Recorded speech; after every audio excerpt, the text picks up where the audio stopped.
Anyway. 3, 2, 1, go.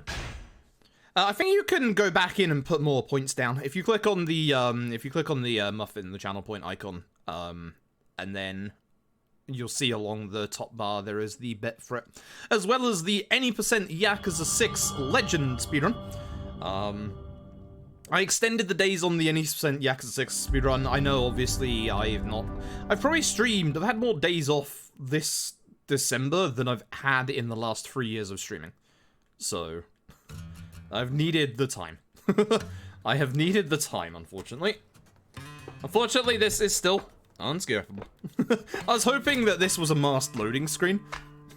Because of the power of better hardware, we could just skip it, but no, you gotta stare at stupid sexy Akiyama walking down some stairs.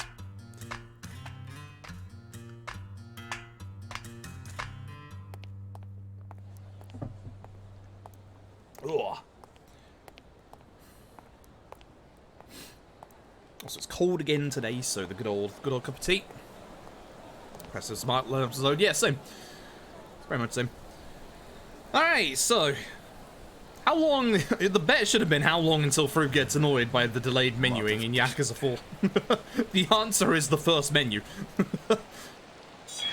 If there's one thing that I hope the PC version glitches out, it's that we get a decent set of load times.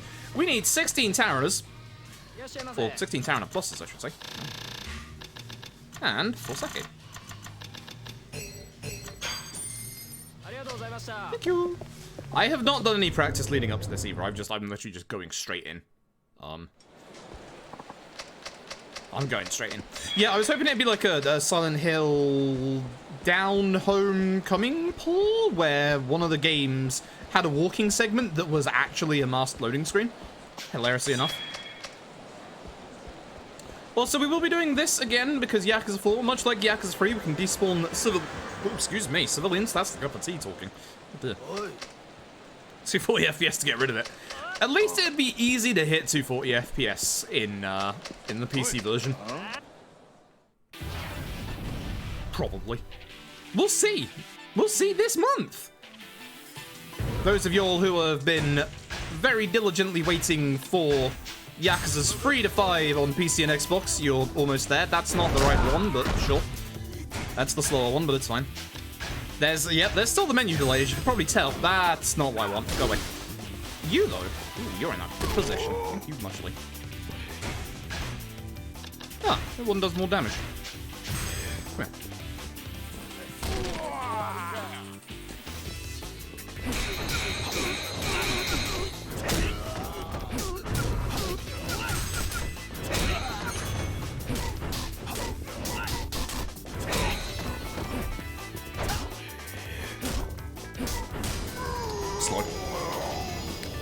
Hello. If the menu delay was frame rate dependent, that would be all kinds of terrible.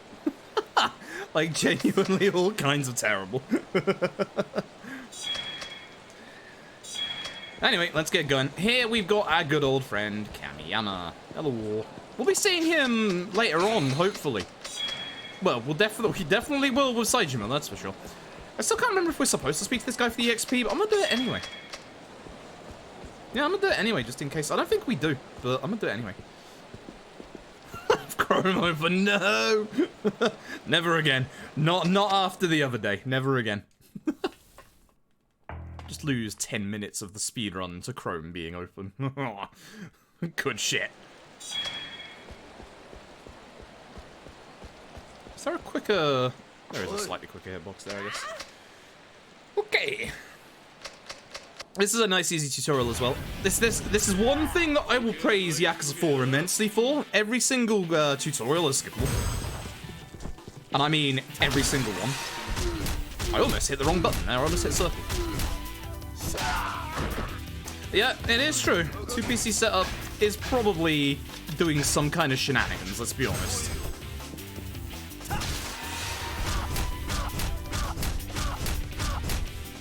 I don't know why I get worried with this heat action every time. I keep thinking to myself that it's not actually gonna, like, fully finish them off. Always does. Obviously encoder, yeah. It has been nice to have a 2 PC setup because I haven't had to worry about, like, performance issues or anything like that. Like, there's no doubt that's why... Come on. Come on. It's no doubt that's why I have better load times than, like, Metza in Like a Dragon, etc. Or anything, really. Like, no doubt. But then, hey, leave Chrome open. Leave Chrome open and we have a level playing field. Everybody has to do their speedruns without Chrome, except for me. I have to do mine with Chrome to make everything even. Imagine if we didn't have a load remover. Chrome speedruns. Let's go.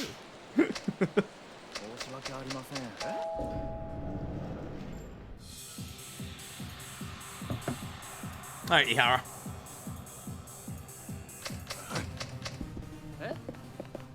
What am I doing with Ihara again? I don't remember. Try not to get his feel the heat, I suppose. Alright, well, you're being a pain. Well, I guess I'm just going to do it the old-fashioned way. Come here, lovely. If I see his feel the heat, I see his feel the heat. Fuck it.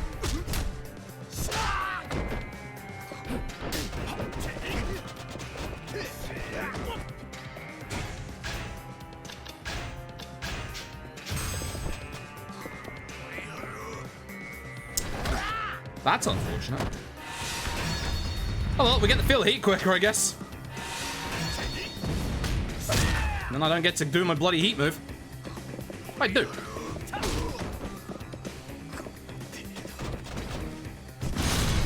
That's all I wanted to do in the first place. That's all I wanted to do in the first place.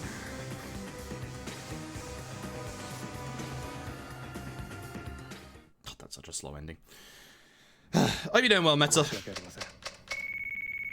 Oh dear, oh dear.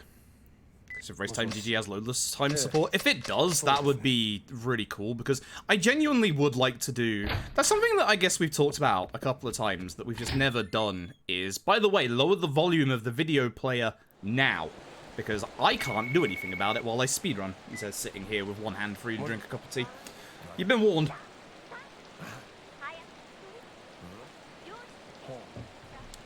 Yeah, I've been warned. We've always talked about having, like, community Yakuza races. Skip curse substitute?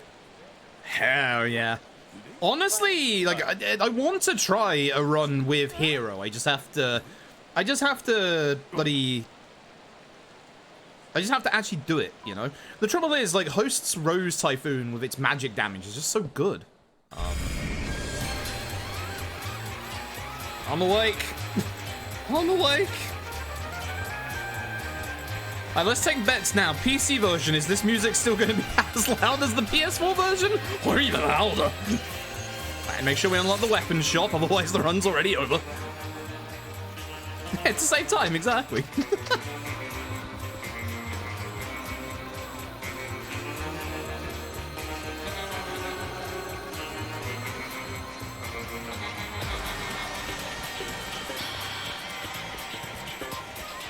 It's good music, though.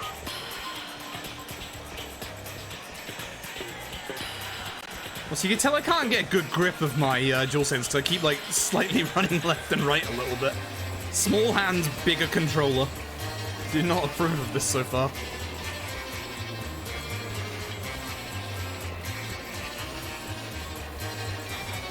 Cool. I think it plays in a sub-story as well. Yes, gang, you have saved 18 seconds. How do you feel? Well, Mass makes a mod that guarantees 00 also makes the song 5 times louder. I'm okay with this. I am okay with this. We call it the Loud Sax Get Rich mod. I'm looking forward to it coming out on PC and seeing if anyone can figure out a way to make gambling consistent, because that would make me come back to the speedrun. Like, even... Okay, let's put it this way. Let's put it this way. Would we accept an external program that doesn't, like, let's say it's tied to something like in-game logic. Would we accept an external program, obviously it'd be a separate leaderboard, that tells us what it's gonna be, provided it doesn't fuck with the game? It would obviously be an external program because of an external leaderboard because, you know, console users couldn't use it. Unless it worked with console as well. Like, it's just a time-based thing. Imagine.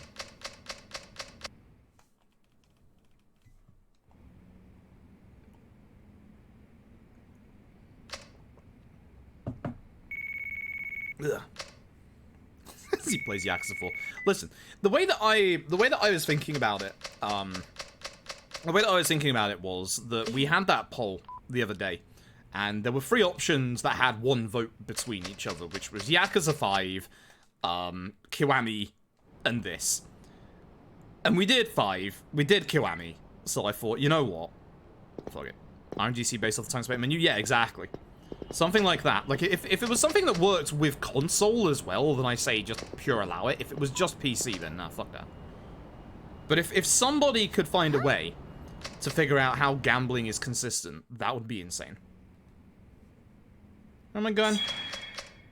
Oh yeah, the roof. I've gotta go throw a dude off a roof. See ya, Hannah. I do actually have to go throw a guy off the roof.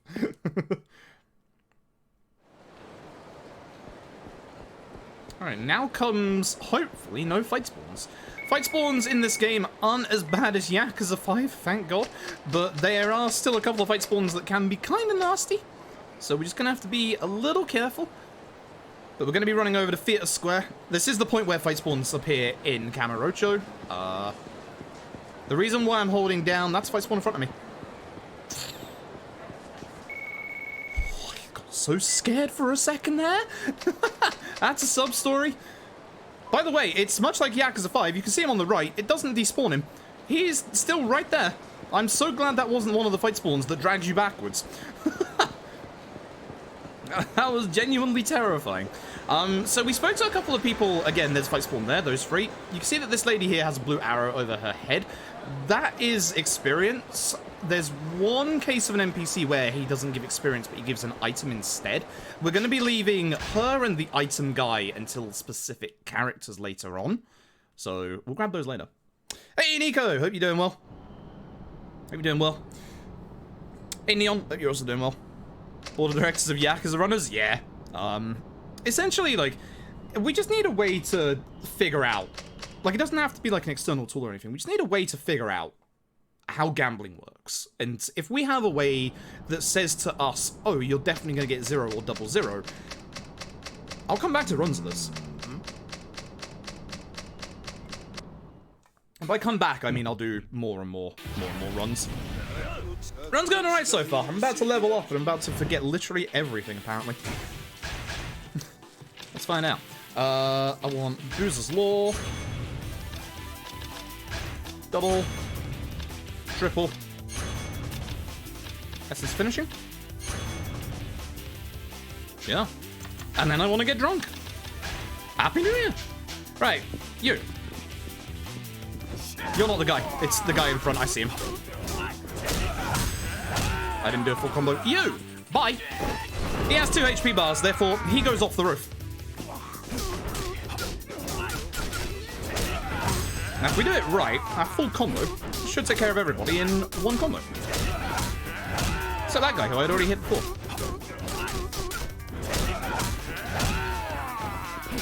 Get towards that guy.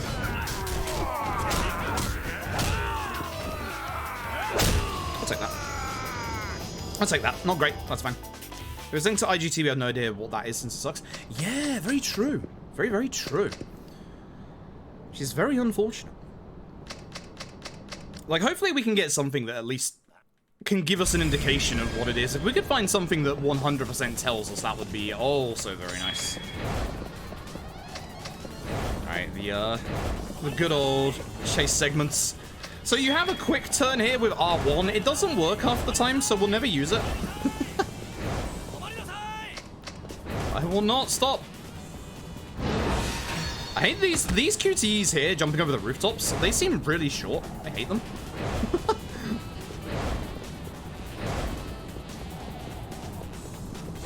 Oh, heck.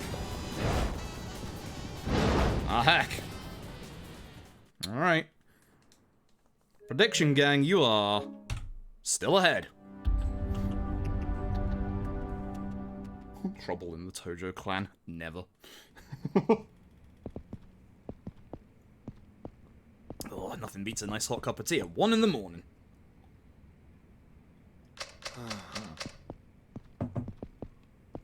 That's good stuff. That's real good stuff. Well, we say we wouldn't know our IGT. I guess it depends on how accurate it is. If it's down to the minute, we could always just, like... If it's tied to the minute, we can pause it in the menu and see, like, either what it is in the menu. Because I think we have it like the other Yakuza games where we can see it in the menu here. But if it's not tied to the minute, it's tied to the second, then... Welp.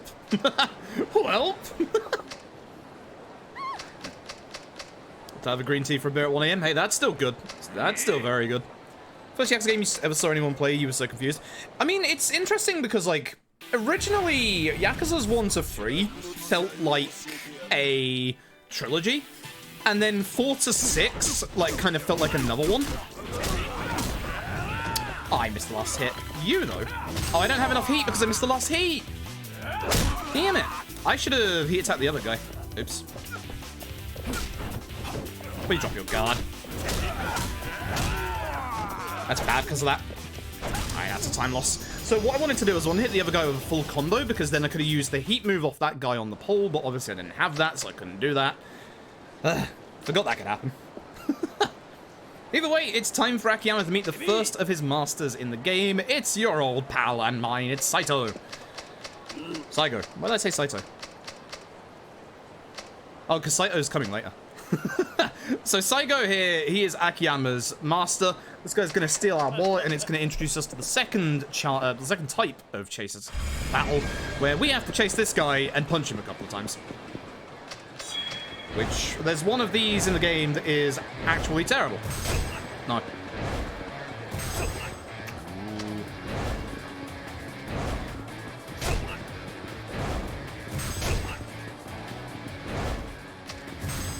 So what we are going to do is we're going to grab a bottle, because sometimes bottles can actually do a lot of damage. But other than that, just do it. If he got away from me, the bottle was to throw, and that would have slowed him down a bit. Well, I know that's better than the chase we did in PB, that's for sure. Anyway, Saigo is going to give us a whole bunch of different move tutors that we can do. He's going to shoot at us, for example, and we have to survive for like a minute, which is really dumb. Either way, we're not going to do any of that. I'm going down by a feet square, aren't I? Yes. So, Yakuza 4 introduced these rooftops right here. It really, really loves these rooftops, as you're going to find out in about an hour's time. Ugh. But for now, we're not going to use the rooftops at all. The nice thing about the rooftops is you have no chance of fight spawns. You do have a chance of fight spawns, like this guy right here, down in actual Kamurocho, but it's a lot faster to go down here than it is via the rooftops. And there's certain segments, like this one, I believe, where you can't actually continue to fully go via the rooftop. This is a fight spawn. Bullocks. He's a large lad, I should have gone to the right. There's one optional fight. I said I had an optional fight here in my PB as well, so we should be good. Nice HP bar, I don't like you. Leave this place. Thank you.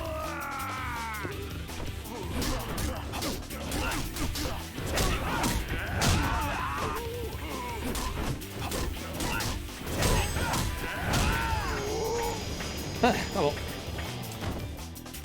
That is fine. So he would have been here once we leave Serena anyway. Once again, much like the rules of Yakuza 5 and 3, any fight spawns that appear are going to appear again once you actually come out of your cutscene, which is a little weird, but...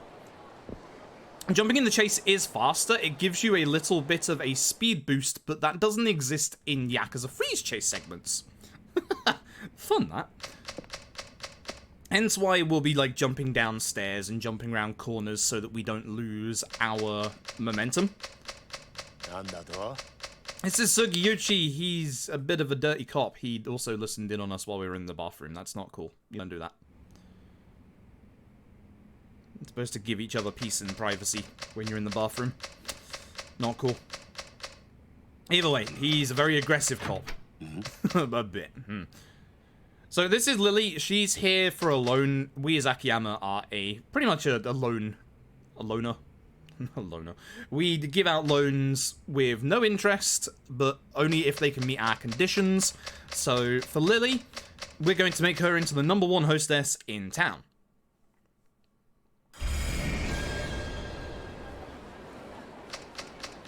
So we need to go grab a dress, and we're going to go to the other new part of Kamurocho that was introduced in Yakuza 4, and only ever got seen again during Yakuza Dead Souls.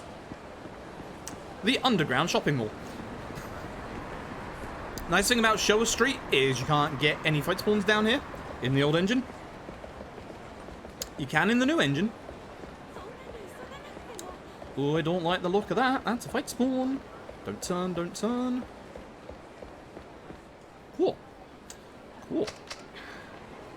So it doesn't matter which of the dresses you get, it's literally just a tutorial. And I'm going to head over to La Marche for some accessories, which once again, don't matter. But yeah, the reason why I'm panning the camera down, even on these streets that don't have fight spawns, is so that I don't spawn any civilians in.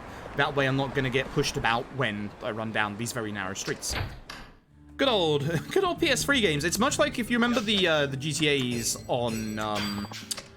on PS2. If you've never seen a GTA PS2 speedrun, if you spin the camera around while you're driving, it despawns all traffic around you. Cyberpunk does the same. Cyberpunk was just, you know, referring to the old GTAs. So she's going to go work at the club. We're going to go over there now. This is a club that Akiyama also operates. I am going to keep definitely aware of any fight spawns ahead of me by constantly flicking up the camera a tiny bit. This is a barker on the middle. The right guy is a tips guy, so we're fine. This is usually the bad point, but we're good. See, that guy's a fight spawn up there. We're not going that way. We do have to be wary of 2 sub-stories outside of the club, as you can see. Thankfully, if you come at them from this way, you're fine. That one on the right there, you can actually get quite close to, because you have to confirmation it. The other one, you get close to on the other side, and you'll hit it by accident. So, just be careful. So, this is the cabaret game for Yakuza 4, which we're not going to be doing. I did not mean to hit start. So, we aren't going to be doing the cabaret. I'm going to hammer the button so I can have a cup of tea.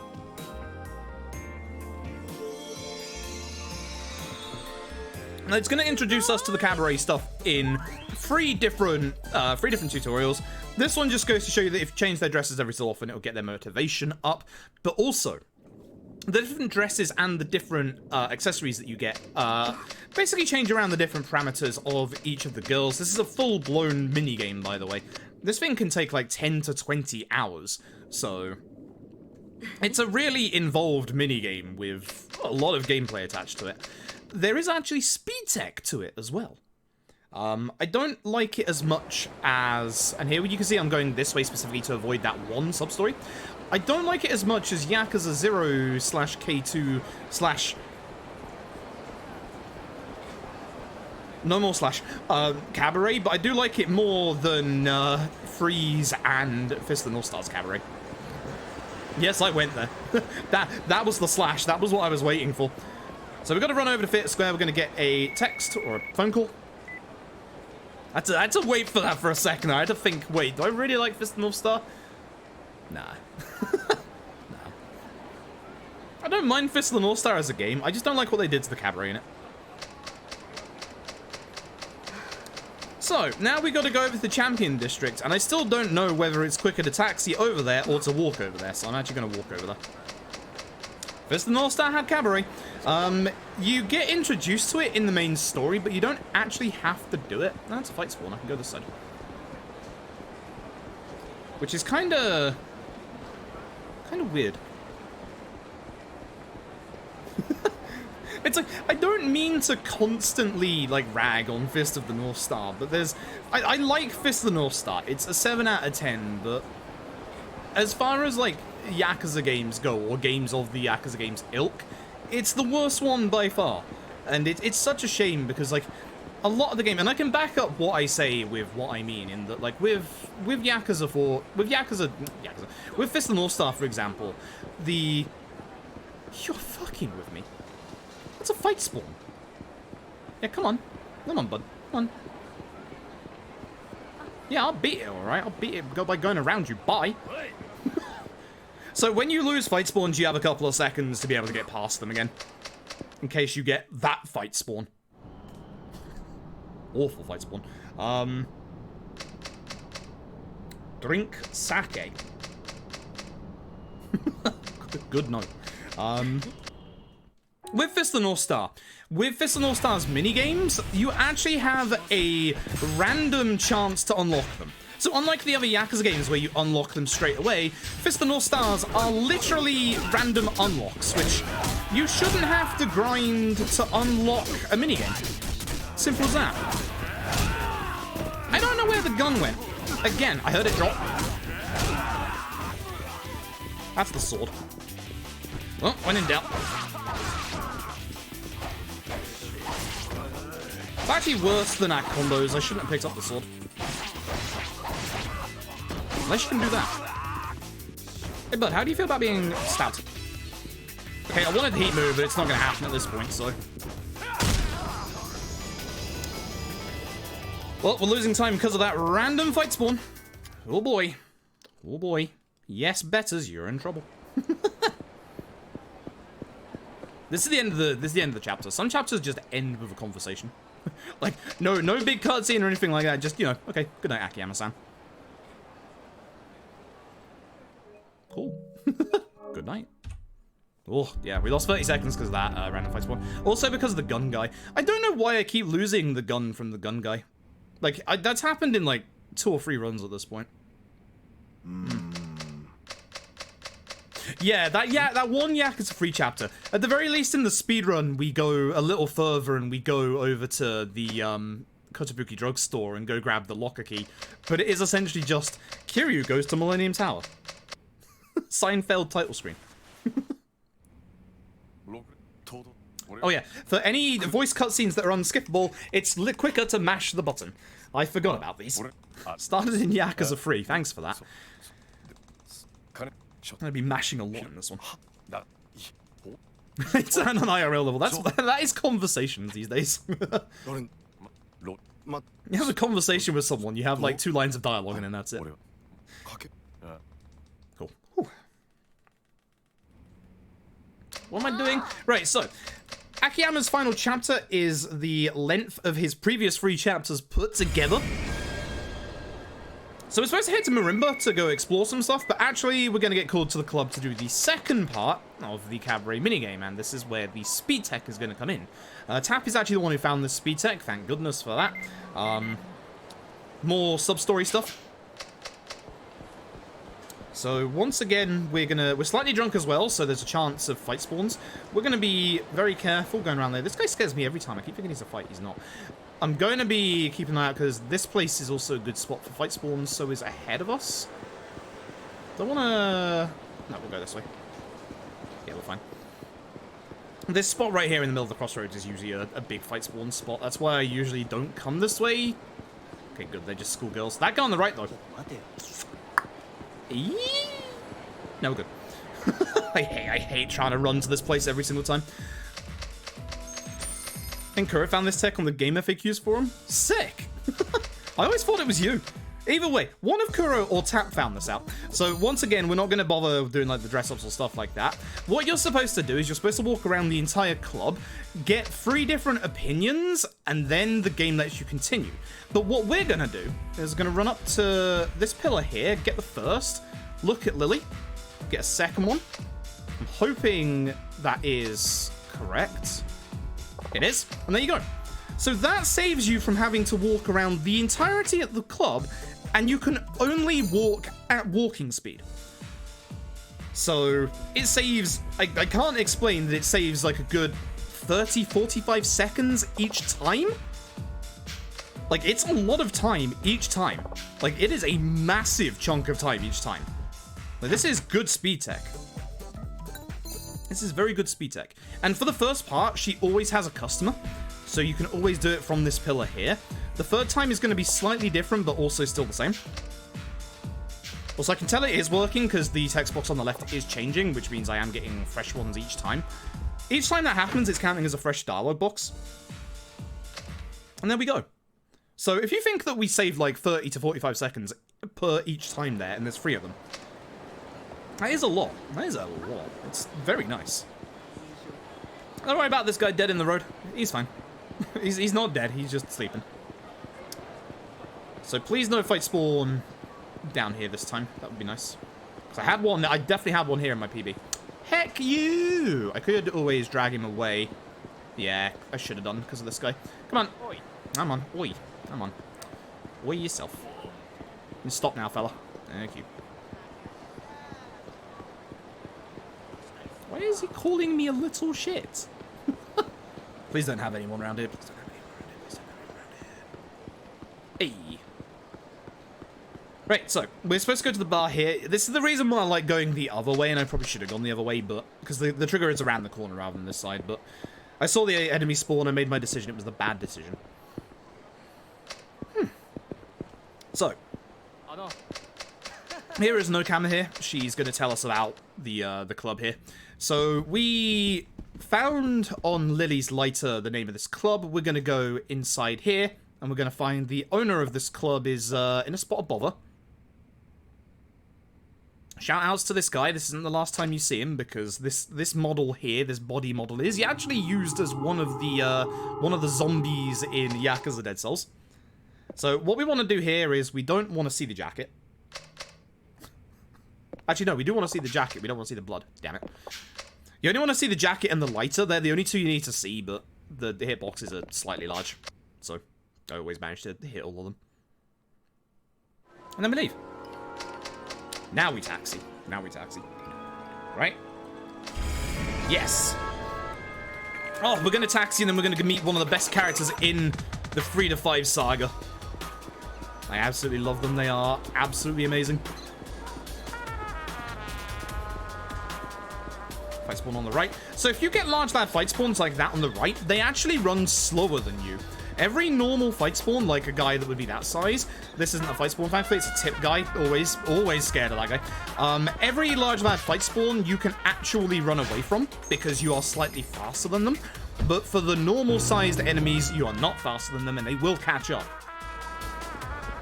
Hence why you'll see me run backwards from some fight spawns, and then straight into others.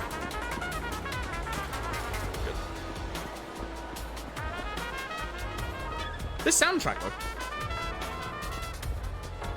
This soundtrack makes me sad that I'd stop learning saxophone. It really does. Either way, it is time for best character, other than Hannah, of course. Hannah is also best character.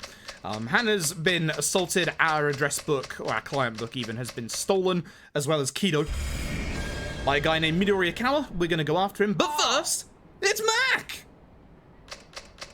I love Mac. So, there's one downside to Yakuza 4. In Yakuza 3, Mac's revelation is mandatory. Allow me to show you how to do the revelation in Yakuza 4, which is a big shame because this revelation is absolutely amazing. That lady there has had her panties stolen by a thief. No, really. And the revelation literally deals with him, but unfortunately you can speak to Mac and quit revelation practice. Sorry, Mac. I love you, Mac. See you in Yakuza 5, Mac. The cutscene for that one is one of the best revelations in the entire series, by far. So we need to go and find some information about who took our client book and Kido. So we're going to head over to Theatre Square. Top option, right? Yes. And make sure I get this right. There's 2 options. It's not a fight spawn, is it? No, it's a normal guy. There's 2 options that are going to come up in a second. The one option is a quick option. The other option is going to make you lose time. So we're going to make sure we click the correct option. So we want to speak to this guy here, not the guy smoking, and we're going to want to do the top option. By doing that, he's going to tell us to go specifically to the place. If we pick the bottom option, we would have had to go fight those 3 dudes. That's a bad fight spawn. In fact, I'm hoping I can despawn it with Club Sega, because I don't want to deal with it. But I don't think I can. Well, if I didn't, it didn't bother me anyway. I just did not want to deal with that. Either way, because of that, we can speak to these guys, and they're going to tell us that their home has been taken over by the Yakuza. Now, if they moved, if they literally moved, the guy is right there. Like, we could go there, go into the room, and deal with their problem. But because they refuse to move, we're gonna go and have to go the long way. So, we're gonna go into the back of the Millennium Tower. Yep, we're in the Millennium Tower. Explosion in 3, 2, 1. But this is again another new area. Once again, this area is seen prominently in Yakuza Dead Souls and pretty much nothing else. But we're now going to get into the underground set piece. What do I want from this fight? Combo speed boost and knockdown, evasion. So, we're going to take care of the enemies normally. Once we get a level up, we will be spending that level up. I really want to try and get kills here, but I'm not lining up properly.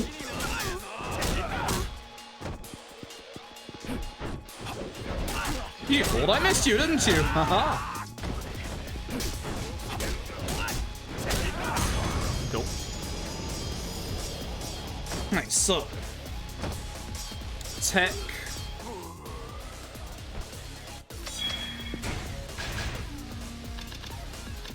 Combo speed boost, yes.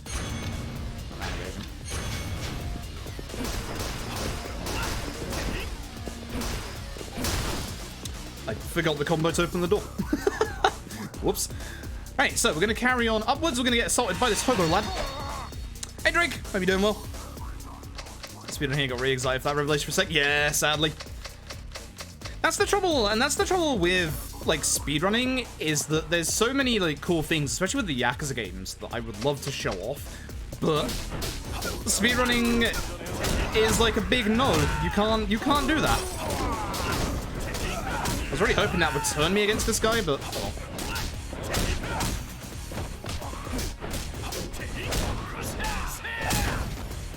Alright, so for this fight, what we're going to do is going to ignore everything. Good fight. So as soon as we run into this room at the end, we actually get the next one spawned in, and it closes off the way behind us. Guy in the purple has the highest HP bar here, so deal with him. He also doesn't take that much damage from heat attacks. Oh, nice double.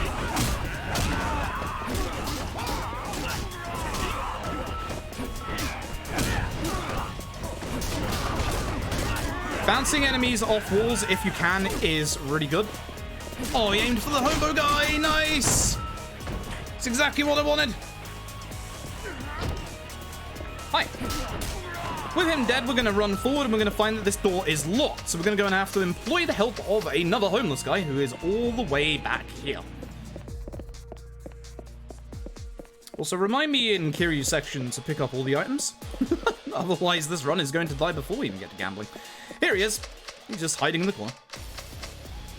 Are you tracking the Yakuza 4? I see this blocked on Spotify for you. What's that?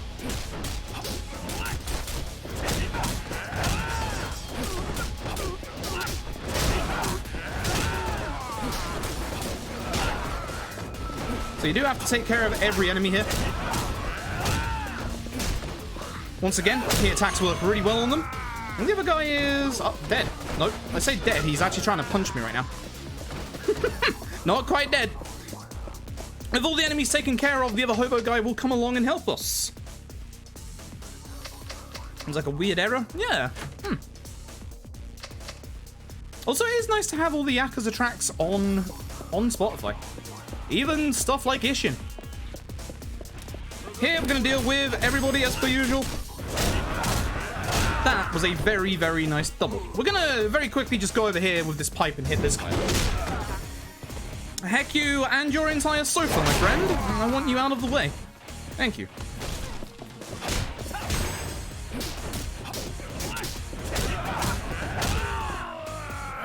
This guy is the guy with the most HP now, not the guy in the purple again. Although he does guard a heck of a lot, unfortunately.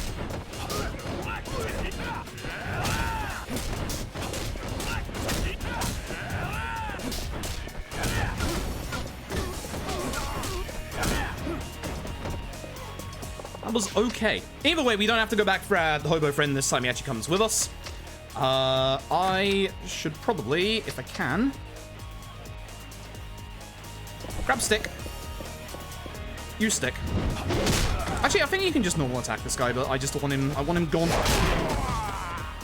Yeah, I'm really hoping as well for a release of 7's soundtrack at some point soon. Please and thank you. Because 7's soundtrack is absolutely wonderful. I mean, every Yakuza soundtrack is wonderful. I really, really like the soundtracks in all the Yakuza games. I don't mind if it's on, like, I don't actually use Spotify. Spotify is something I should really use, but up to this day, I've never used it. Not once. This guy has the most HP. He's getting a heat attack because he actually takes damage from it.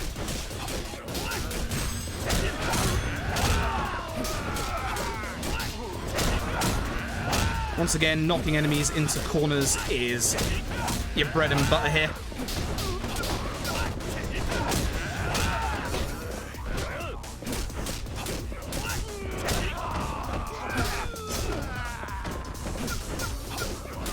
On the floor you go, fella. Not bad. So, we've helped Doc Enomoto. He is a revelation, or Minami. He is one of our kind of revelation masters. This is a mini game that's going to open up later on that you can do. We're not going to do it. You can basically fight previous bosses, etc., etc. Alright, so we're coming up to our first proper boss of the run. This is Midorikawa. And this fight is the exact reason why you will never see a no damage Yakuza 4 run. Allow me to demonstrate. He has a gun. He just shoots you. Heck you, dude. Ow. Oh god, I let him out of the corner.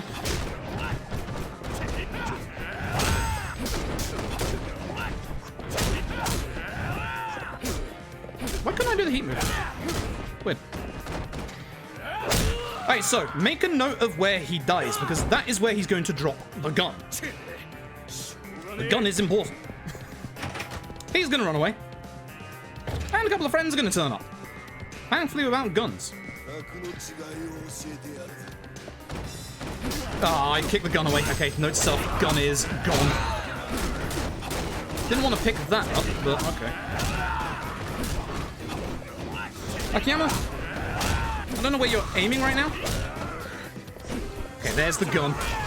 So, here he comes. He's managed to find himself a chainsaw.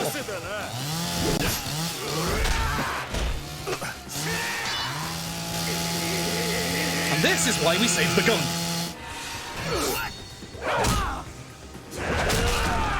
Again, good QTs, good cinematography in these games. Give gun, make sure you don't miss him.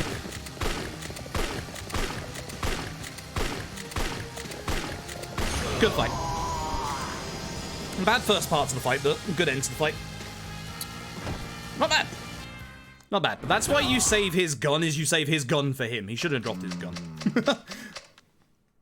Because the trouble with the chainsaw phase of that fight is that he has massive hyper armor, so it doesn't matter how you attack him, he's still gonna hit you back. And he has a chainsaw. You don't win against that. So, we just take care of him there. Either way, it's time to go back to the office. It's not fight spawn on the right, is it? No. Weird. Well, so you can still see that our alcohol buff is up on the left. That's a fight spawn that will see us. Yep. So, unlike other Yakuza games, you can get more than one fight spawn on you at a time. So it isn't like Yakuza 0 onwards. So you do have to be a little bit careful of that. But we should be fine. The webcam is covering it. Oh, well. Whoops. Whoops. Never mind. I'm still drunk, if it helps. If it helps, my controller is still vibrating. Alright, so. We're now going to go back to the club, and this is the last time we're going to be doing the cabaret stuff in the game. Also, note this guy on the left walking in the tracksuit. He looks like an enemy spawn, doesn't he? That's a wonderful feature of Yakuza's 3 to 5, in that the fight spawns and the NPCs can all look the same. So sometimes it can be very hard to pick out what the actual fight spawn is in, like, a set of enemies. It's worse in Yakuza 5. It's okay in 3 and 4, because usually fight spawns are just standing around. What you see is I have unread mail. I ain't reading my mail. Can't make me. I am actually the kind of person that doesn't like notifications in real life. Like, I'll read my mail when I get it. So, For this time around, because we're not catering to what they want, Lily's not going to be at any clients. So what we have to do is walk up to her. I don't think that's working. So I think that might be a bit too close. Nope, that works. Okay, cool. I thought if you were too close, it didn't work. Well, and this is what we're going to do 3 times. We're going to do the same thing, and we're just going to make sure that we're in range to speak to Lily. So you can see the patrons are asking for charisma, which apparently Lily has no charisma. Yikes. It is Mac. It's definitely Mac. It's Mac telling us where the revelations are.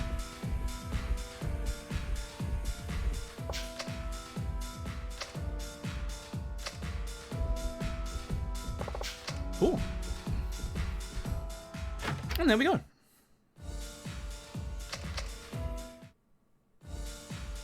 TV things once I've got that notification nowadays. Yeah, I don't like it when I have an unread email. Although saying that, my Discord notifications have been broken for literally a good year or so. I don't get notifications on Discord DMs, I have to check it manually. So half the time, if I don't see a Discord notification straight away, and it's been like... There's a fight spawn? It's been like 24 hours or something, I'll probably... go the wrong way. I'll probably do something really bad and just ignore it. It's not good. It's really not good. Just come here. Fuck. I was gonna run backwards, but oh well. I've chosen my fate. I'm not running behind him after what happened earlier. I'm done running behind them. I'm really bad at that. Like, if it's been more than 24 hours, I'm just like, well, this conversation isn't applicable anymore, and just ignore it. That's really bad. Twitch notifications for reruns? Yeah. I don't know if you've ever been a mod in a channel, but a couple of years ago, every time when... with comments on VODs, that you used to get an email every time somebody left a comment on a VOD.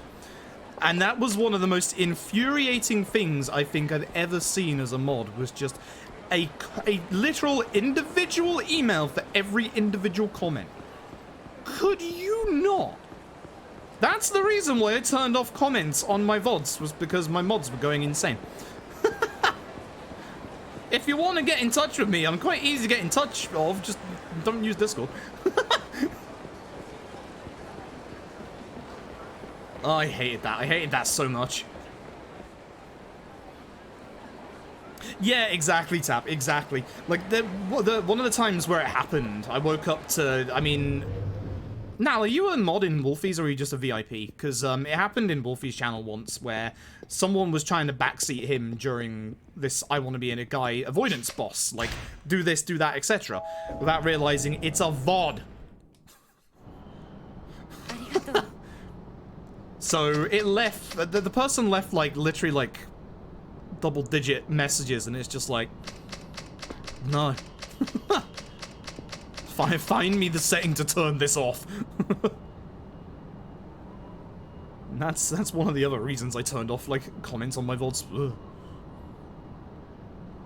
Because we had somebody doing it in here for a while, and they definitely didn't realize it was a VOD, that's for sure.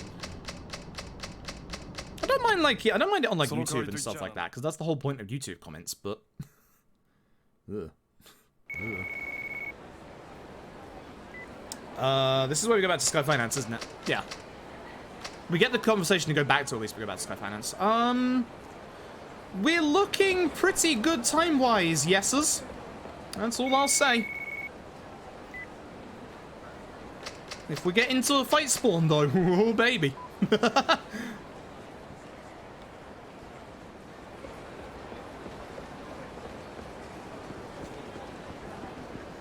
Probably just delete them all without paying attention. Yeah.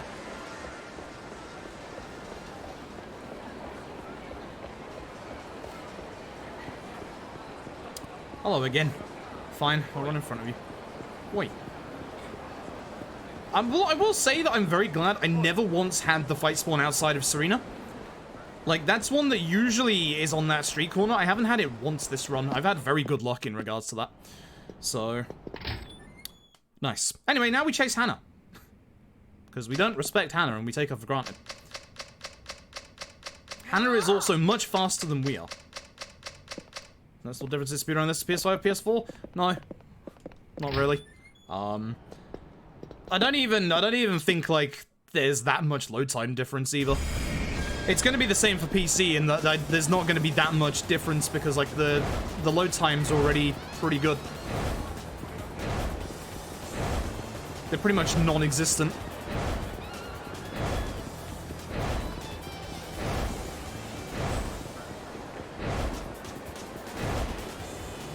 So she'll speed up when we get around the corner because we can actually, like, obviously cut corners. There she goes. Because you're not supposed to be able to catch up to her because we, of course, aren't going to assault our secretary. It means you're better on PC. Yeah, I hope the menu delay is removed, but I think the reason there's menu delay at the beginning is because of that, like, kind of 3D-esque map loading in, so I don't think we're gonna lose the menu delay. I think it's gonna be a part of the release as well. I do hope it does go, but I don't think it is gonna go, which is a shame. That's probably the one and only problem that I have with Yakuza 4 is just its weird menu delay. Everything else I really like about the game, but just that weird little bit of menu delay is just, it's really infuriating. It really gets you. We have 3.5 minutes to get to Elise and deal with Minami. How you feeling, Yesus? How you feeling?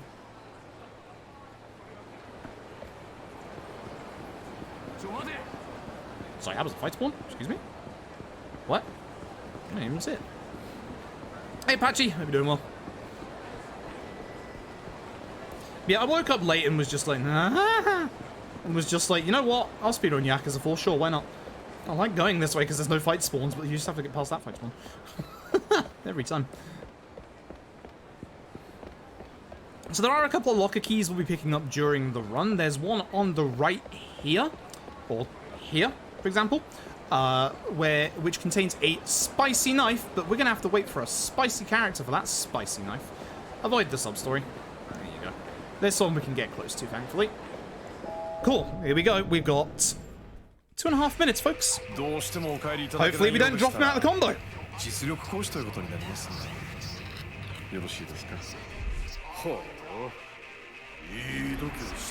Do I need to sake? I do, don't I? こっちも力ずくでも教えてもらうで。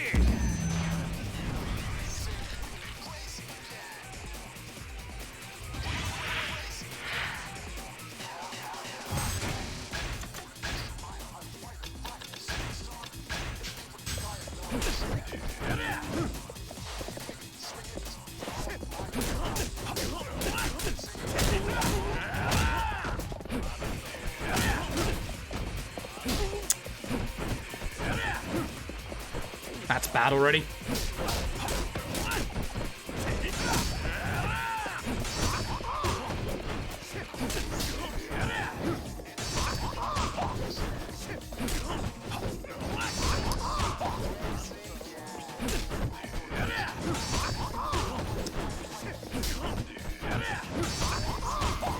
No, lost it. Thank you. Good timing on that, I guess. I'm losing it, that's bad.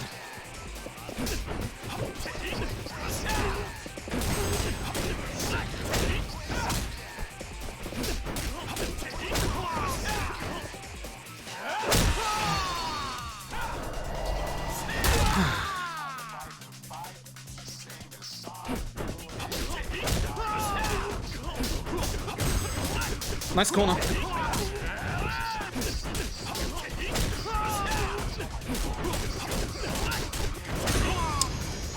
Terrible. Terrible start to the fight. I managed to get him in a good combo at the end, but terrible. But it is looking like... Yeses, congratulations. You have won. 40% of you have completed the prediction. Congratulations. Congratulations, Yeses, you win. You win the grand prize of literally nothing. We will do another one in a little bit, but for now it's time for Saejima. Oh boy. Oh boy. So, technically, for the first time, Saejima's in prison. Master trophy, it's because it's a guest account. It's a guest account so that I don't get random items in my inventory at the very start of the, chapter. Because if you have random items in your inventory, you have to spend time deleting them from your inventory to be able to get everything on Akiyama. Hence why guest account. Hence why trophies.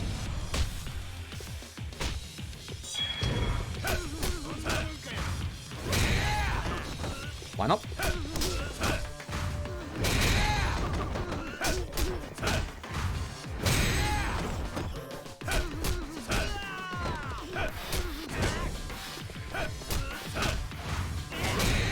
Not the one I wanted to aim for, but that works. Cool. It is time for the Saejima Collectathon. That is the longest end to a fight I've ever seen because of the level up. Excuse you. I mean, I don't mind looking at Saejima. He does look like he's going to murder me, of course. Alright. I need a good time to put in a new prediction. Shouts to my notes that still say, sort this out. Good. Right. Keep forgetting to do that.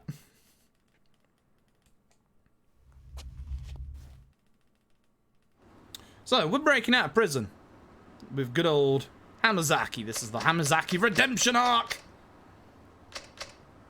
It's time to begin. Right, so, Hamazaki's going over the plan of how to break out of prison.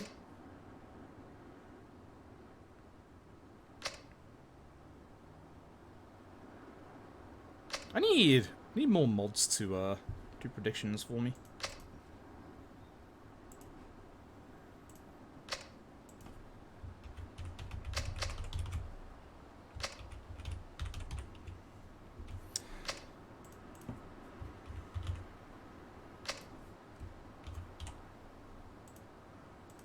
"10 minutes, folks. Go nuts." There's Kamiyama. Not Kamiyama we know. Different Kamiyama. Nice long conversation. I have time to actually, be able to do that. Oh, hey, like. I knew you were awake, but I didn't know you were here. Speak to Chain Dude. That's this guy, right? I'm very certain that's this guy. Yeah, that's this guy. This is just an excuse for you to get used to Saejima fighting. So, there's something real nasty about Saejima over the first 2 chapters, and we'll get into it. So, Saejima, this is the very first time, if this is the first time you're playing Yakuza 4, just remember that this is your first time. I can't believe he grabbed me. Wow. This is pretty much your first time playing as Saejima. I don't know how that missed. Oblivion, thank you for the 3 months. I appreciate it. This is pretty much, if this is your first time playing Yakuza 4, this is your first time playing as Saejima. So you'll notice that we start in the prison. Now, Saejima plays very, very differently to any other Yakuza character so far. So we're going to be starting with Saejima, and with Saejima, he's actually very different, and he's also... There you go. Wrong guy. He actually is a very, very different character, and he's also got a very hard set piece. So what we're doing is we're doing this back and forth, fetch quest, etc. You see that shining object on the ground? That's a healing item. That's one of your only healing items. Yes, if you remember, Saejima is in prison, so you don't have access to go to the shops and get any healing items or stuff like that. You might be wondering why that's important. You'll find out soon enough. I need a lighter, it's back here. I'm glad I'm at least remembering the fetch quest here. Miss Saejima's long hair. I kind of like both his designs, honestly. I think his short hair design looks way better in the Dragon Engine. Way better in the Dragon Engine, like, so much so. That lighter only appears at that point, by the way. You can't get it earlier, sadly. Otherwise, we get it when we're over there. So here comes, technically, your 3rd fight with Saejima. So you've only been able to do 3 fights with Saejima, and once this fight is done, we're going into an exceptionally long, slightly kind of hard set piece.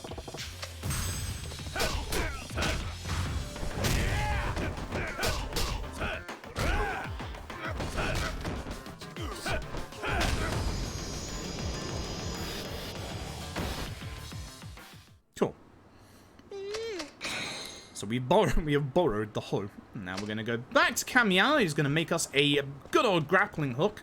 And we're going to get the heck out of Dodge. Oh, Kamiyama.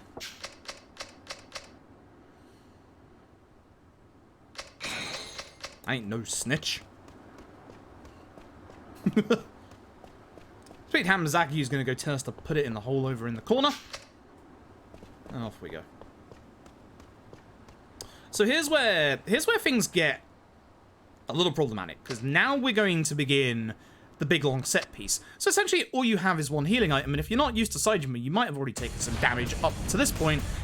And here comes the long part.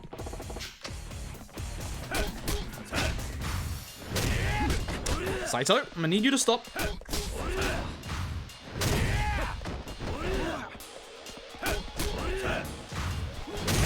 So we really want, yeah, that level up out of all this.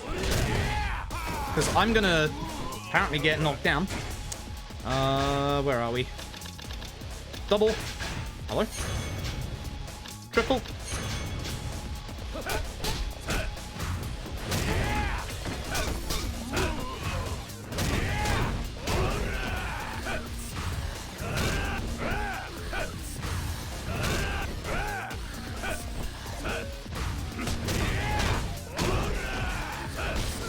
Bad fight.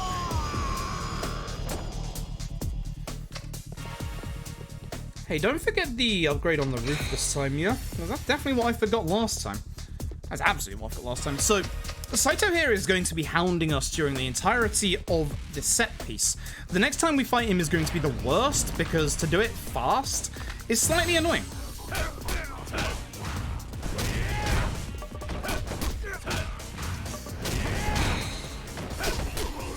So just take care of everybody. Not too bad. Absolutely murdered in section. This bit is genuinely hard. This bit is actually genuinely hard. Like, no joke. Like, especially, like, most people, if you've played a couple of Yakuzas, will also start this on hard. And if I remember rightly, hard removes the healing items in this piece, which makes it even harder. Duh. Let's go hard. So, like, honestly, like, this set piece genuinely is very hard. Like, for speedrunning, it's even harder because we're now about to get into another fight with Saito. Don't know how he got here before us. We're going to want to not see his mid-fight QTE, which is really hard to avoid.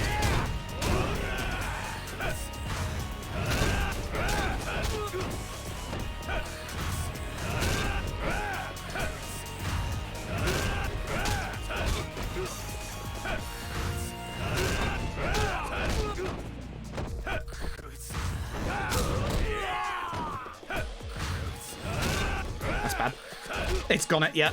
Damn, I didn't mean to hit kick him there. So you can see how long this is going to take, and this is the reason why you can actually skip this, as long as you can beat him before it happens. You can see how long it takes. That sucks. So I just lost probably about 30 seconds. Oh dear! Oh dear, yeses, you're in trouble already. You're in big trouble already.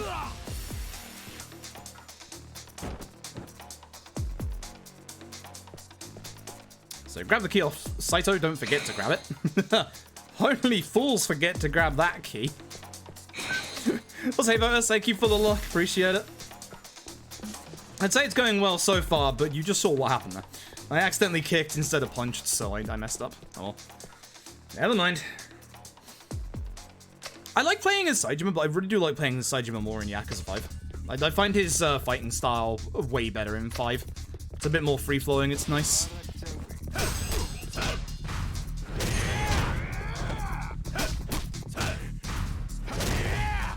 Cool, so there's our second level up, which means we can now get the rest of what we want. So, we're gonna get two upgrades here.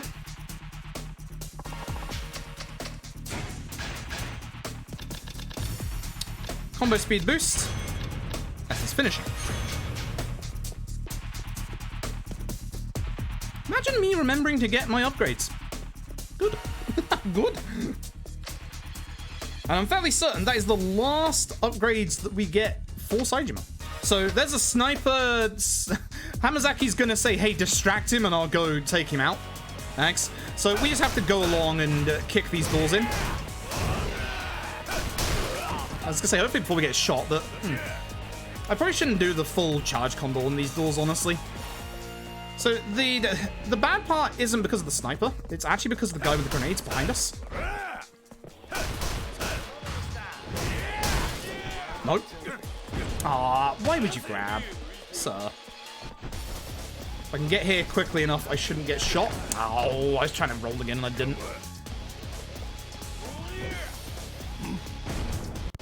Grenade guy. Heck.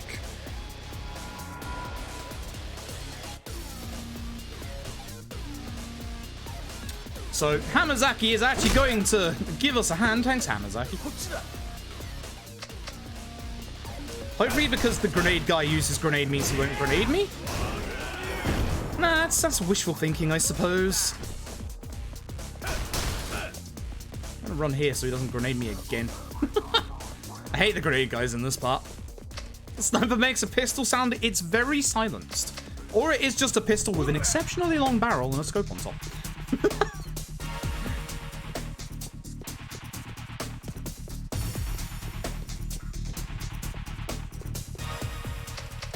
There's a bunch of guys, so I'm going to take them out. Again, another reason why we have combo speed boost.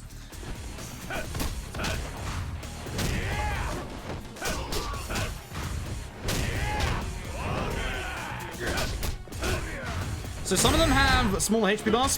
Why? Do not pick up the wooden sword. You would think to yourself using the wooden sword is probably like really good, right? Actually, no. Saejima with wooden sword is not that good. Nor is he against guarding enemies. Heck you.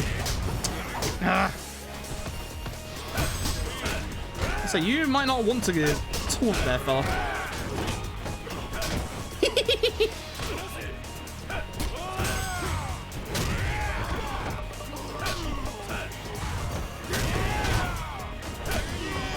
Not good, but it's fine. Might as well be, yeah, pretty much. Hey, so we are outside. We know the grappling hook is over yonder, so let's go get the grappling hook. And wouldn't you know it, he's back for a third time in this set piece. Saito! Saito is not a problem in this fight, funnily enough. He actually, I really don't want to shoot Saito here. I want to shoot the normal enemies. Because Saito doesn't take much damage to gun. So this is how we're going to do it.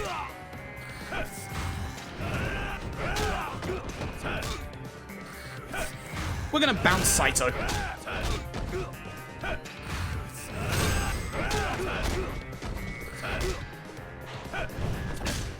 Because he can stun you. Heck you, Saito. I want to get one more finisher off, thank you. Bounce Saito. That's an okay Saito 3, not amazing. I don't know what happened in my PB, but yeses. You're a minute and a half ahead.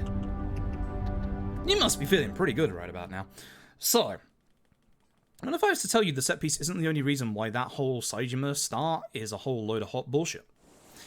So, this is where Yakuza 4 gets really cool, because Saejima and Hamazaki fell to the sea. And wouldn't you know it, the place where we wind up happens to be an orphanage owned by one taxi driver called Taichi Suzuki. And this is the thing that I absolutely love about Yakuza 4. The interactions between the different playable protagonists is actually really amazing. And there's only one thing to do in this entire chapter. Now, reminder that you don't have the opportunity to go and get healing items. Note to self, throw first.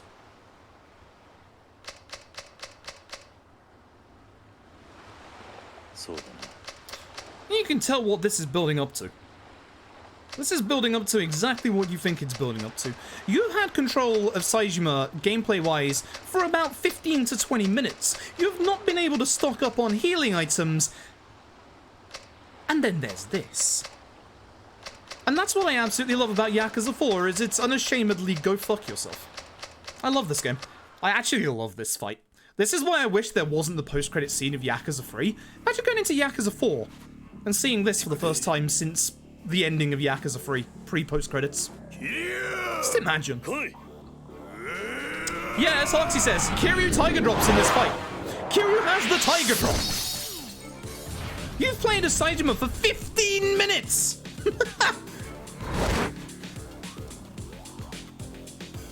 That's what makes this so good! Now get bounced.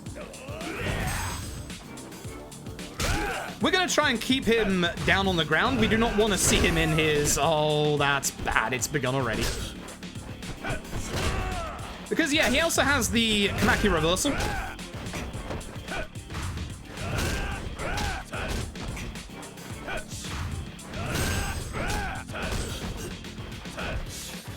No, I've messed up.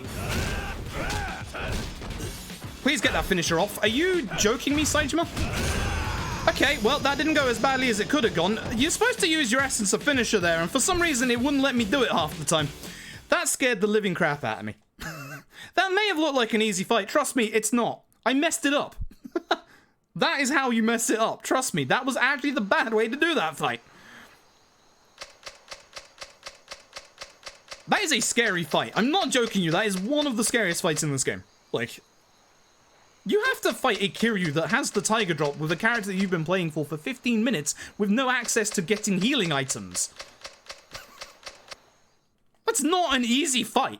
I remember the first time I played this game casually, like when I was a kid. Like literally, I really messed that up in my PB, huh? I remember the first time I got to this as a kid. Absolutely loved it, because like the whole spectacle, the whole phenomenon of, hey, the fact that this game... The balls of this game to not have Kiryu as the first playable character, but also throw you at him? I love this game for that. I really do. Either way, we're going to head over to the Popo over here. Because I need to buy some items. Let me make sure I get the right items, because we need money. Saejima doesn't have money, and we need to make sure we don't get the wrong items so we run out of money. So. Hi. 3 towers. And, where did you go? Sake. The sake isn't for us, surprisingly enough. So, here's where we're gonna go. We're gonna taxi up to East Park Boulevard. Hello, gentlemen. Well, yeah, it takes you like an hour if you watch cutscenes, but I said gameplay. Like, if you're doing just gameplay, you only play him for like 15 minutes. Although, obviously, if you die in the set piece, you'll take a bit longer, which wouldn't be surprising if you do, because, again, all you get given is ointments. Like, those ointments aren't exactly amazing healing items either. Like, yeah, it's really easy to just die. Like, anyway, Pink Street. We're going to Pink Street now. Excuse me. So now we're in Kamurocho, you can get your healing items and stuff like that. It's just really weird because, again, the way that Saejima plays with his big, physical, strong attacks is you leave yourself open to getting attacked by other characters. He literally is very different to play as than any other character you've played as in a Yakuza game so far. And just technically 15 minutes of gameplay in, hey, go fight Kiryu. Bruh. Why? So we have to speak to this guy. He won't give us some information unless we give him some booze. Now we're going to go back to East Park Boulevard because we're going back to the Champion District. So thankfully we know there's no fight spawn behind us because we came down this way. So we're going to go back this way.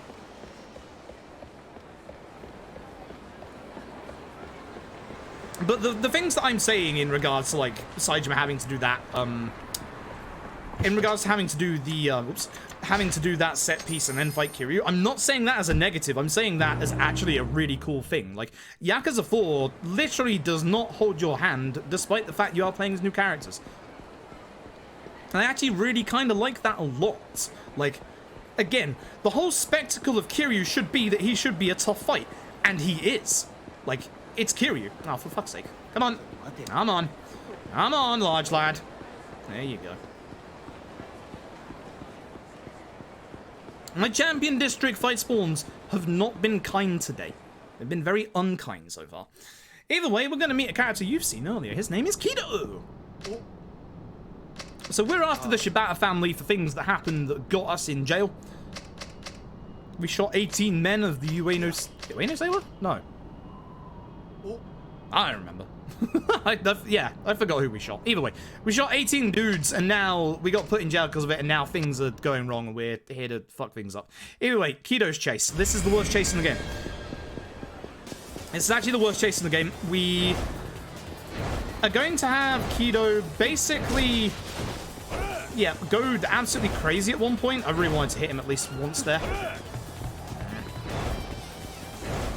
Kido, when he runs, is a bit random. For fuck's sake. Kido. Oh my god. He should have ran at this point already. Yes, just be afraid, because this is going wrong. Go that way. I hate you.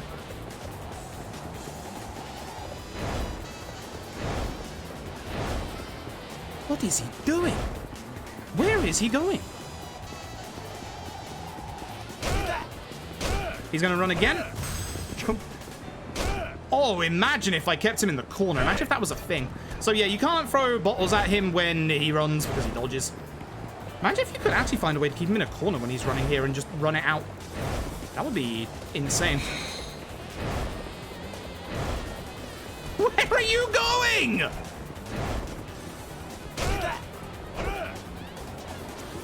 What?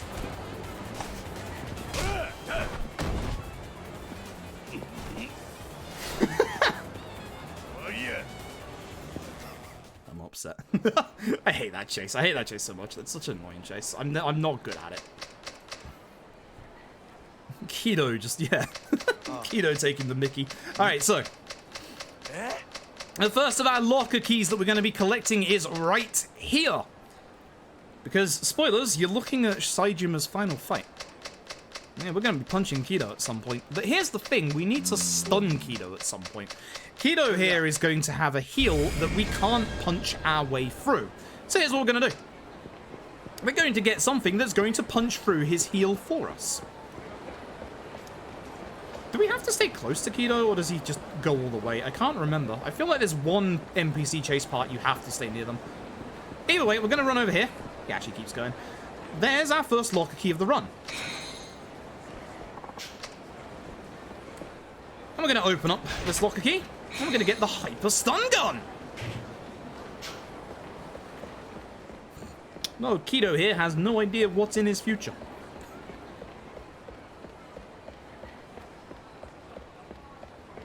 Oh, this is the bit you can't go ahead, I remember, because you have to wait for him to get to the stairs, don't you?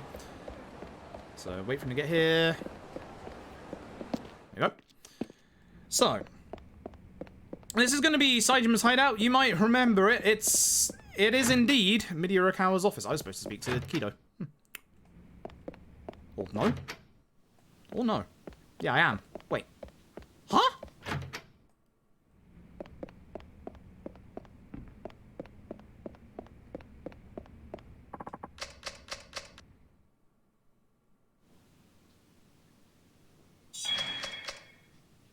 Fuck.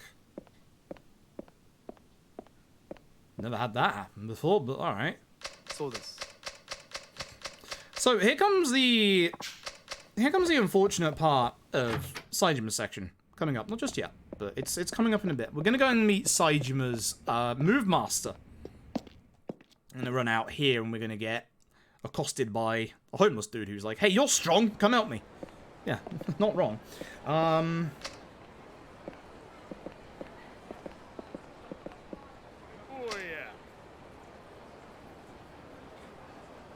I'm actually thinking of the next chapter. Never mind. I'm thinking of the next chapter. Hold on.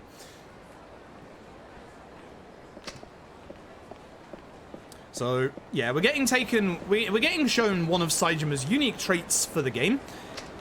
You're going to see in front of the Millennium Tower here, there is going to be a manhole cover. Now, Saejima is a physical beast and can literally just rip that manhole cover off the ground. Hence why he's going to do that. So this is an extra way into the sewers, which is one of the only methods that Saejima can employ, and he's going to employ it a couple of times. Oi. Saejima's part is definitely the worst part of this game. Either way, this guy is our master. He's trying to find out the secrets that his old man left behind here. This is an illusion of choice. You might think you hit don't help here. No, you have to help. But thankfully, this isn't that long of a fight. I don't know what Kido did there. I've never seen that before. Like, very weird.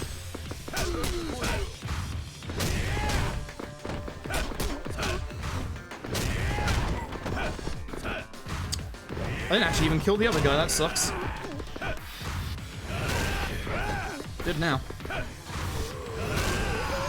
Bad. Very bad. Oh well.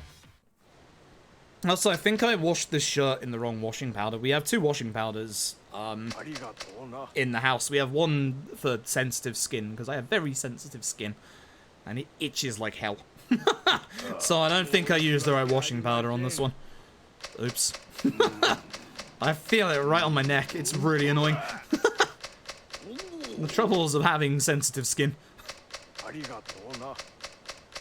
Oh well.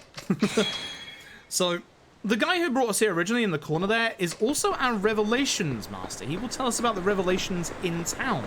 It is not Mac, unfortunately. So what we're going to do is we're going to run over here. We're going to speak to a very specific NPC, which is the guy in the green jacket right here. I don't know why I'm camera downing. There's no NPCs here to disappear. He is going to tell us about a legendary informant. No idea who that is.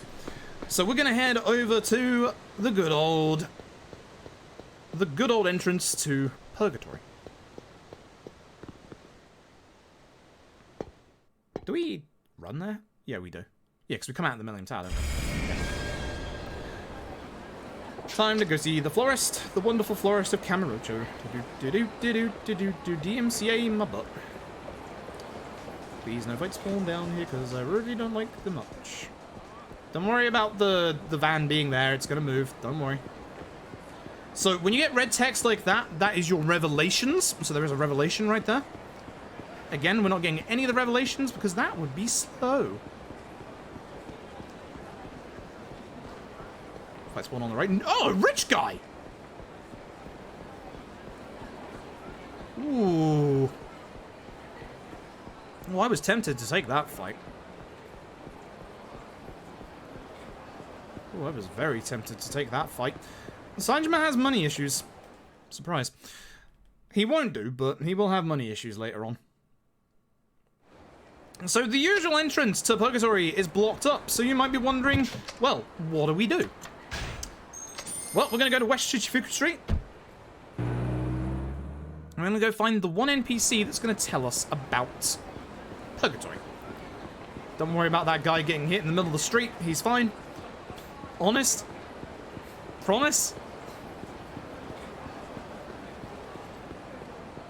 No fight spawn. No fight spawn, he says as he sees the fight spawn right outside the conversation. Hello.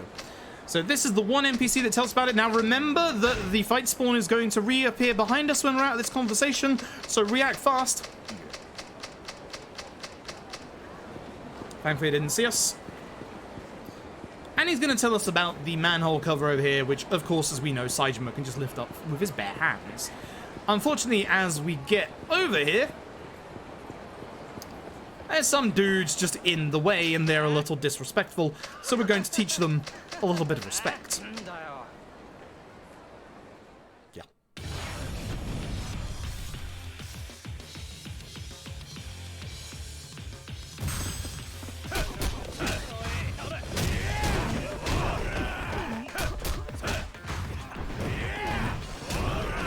This guy's getting a finisher. Yeah, he has 2 HP bars and he didn't take much damage.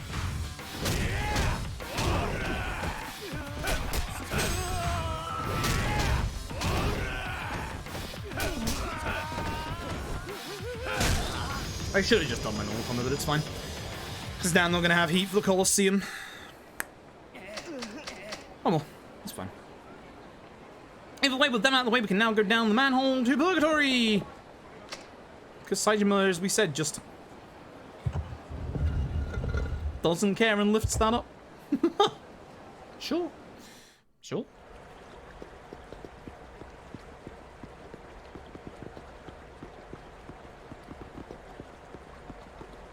So, we're going to go meet our old friend the florist, and we're going to get one of the cheekiest options in any Yakuza game ever. I already love this option. We actually use it in the speedrun. Because we actually need it.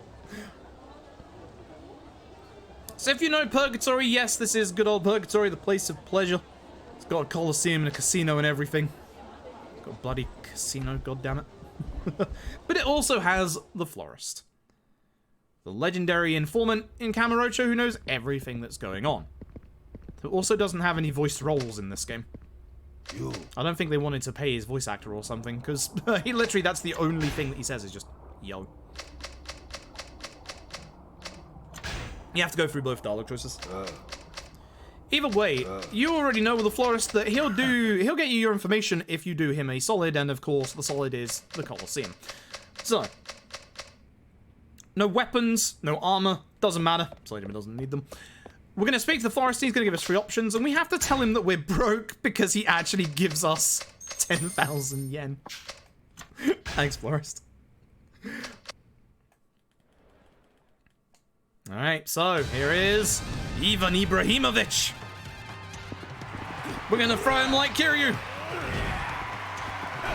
And then bounce him. Or not.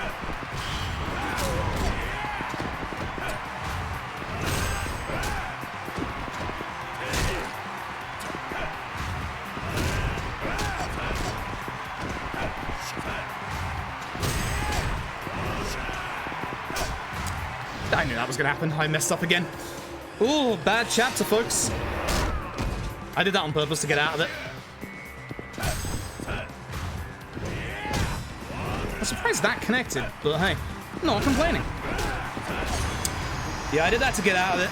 Bad chapter, folks. That's one I should have saved time on, not lost time on. Oh well. Either way, we're not losing much, so yeses, we are still 2 minutes 5 seconds ahead. Still bad.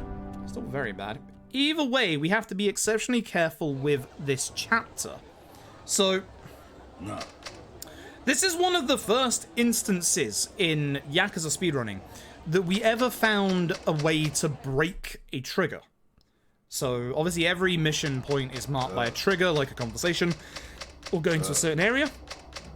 In Yakuza 4, there's a trigger coming up here when we're going back, where we can actually skip it. Like, you can actually just, like, even casually, straight up miss it. The trouble with that, the Yakuza games are very, very good at not allowing you to break logic. So, in regards to this skip trigger, if you skip past this trigger, you can't actually progress the story, and the skippable trigger is on this bridge right here. As long as you're running in the middle, you're fine. That's it. That's the trigger. If you're running to the right, you can get in the manhole before the trigger. Now, the downside is, again, you can't actually skip forward, which is a massive shame, because we're in the middle of about 7.5 minutes of running around Kamurocho doing nothing, but if we mess up at specific points, we get thrown back to the start. It's a run killer. And it's an awful run killer at that.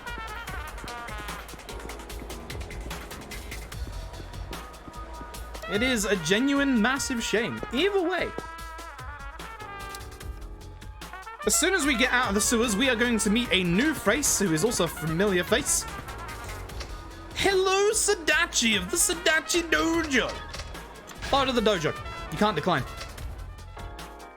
You cannot decline. You have to follow him. But when we're in the dojo, we can decline. This is the dojo minigame. This is also a massively long involved minigame where you raise up a bunch of little fighters to duke it out and become the strongest in Kamurocho. We're not going to do that. It takes a very, very long time. Yes, Hoxie. So, if you look on the minimap, you'll see that there are certain little markers around which indicate the police If you run into the police, we get taken back to the beginning to Sadachi Dojo. And yes, that can happen at any point. So, we're on a very, very set, specific path right here. Also, I never looked up the quick part after the weapon shop. Whoops, never mind. Never mind, we'll have to figure it out as we go along. So as we go along, we're gonna meet a familiar face. It turns out that us and Hamazaki were not the only people to have escaped from the prison. There was one more who escaped with us. It's Kamiyama! The other Kamiyama. Not the Kamiyama that's already in town. Also, Nico Duga. Yes, there you go now. You're still around. I know you'll appreciate that. But as I said, Saejima's part, it gets you used to the rooftops.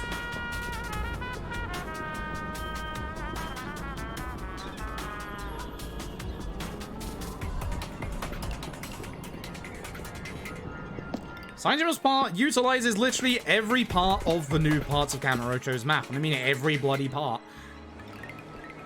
Because now we're going down into the underground car park.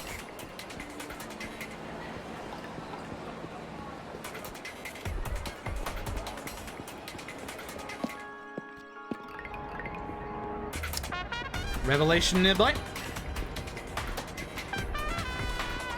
Again, we're not going to do any revelations.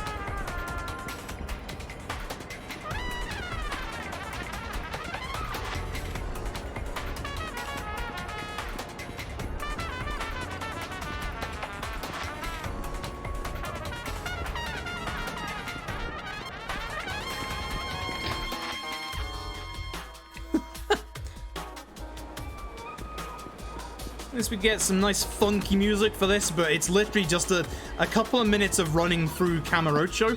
And hey, guess what? We have to do it again. As much as I absolutely adore this game, this bit is not great.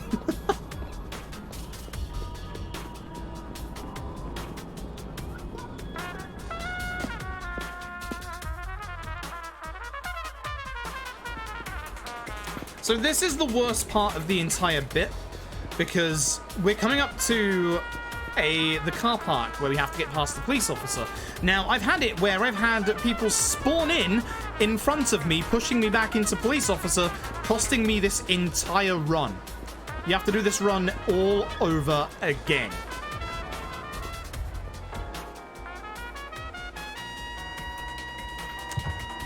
That's the bit that terrifies me every single time in this run. Oh, this is a terrible run for GDQ for reasons you'll see later on. Yakuza 4 is a Yakuza that will never make it into a GDQ. One, it's too long with too much downtime, and two, it is massively RNG when it comes to the end of the run. It is literally a 50-50 chance to die. No ifs, no buts, there is a 50-50% chance that this run is going to die. This is the worst kind of run for GDQ.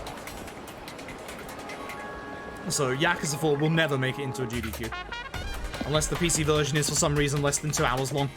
Which, trust me, not happening. Unless we use a turbo mode mod. I don't like that, though. Here's Minami again. Hello, Minami. Fight you again soon. So. We're off to see our Kyodai, Majima. So this is your last chance to explore the town. We're just going to speak straight to Kido and get into the finale for Saejima. Now, again, the downside is it's time for us to run across Kamurocho again.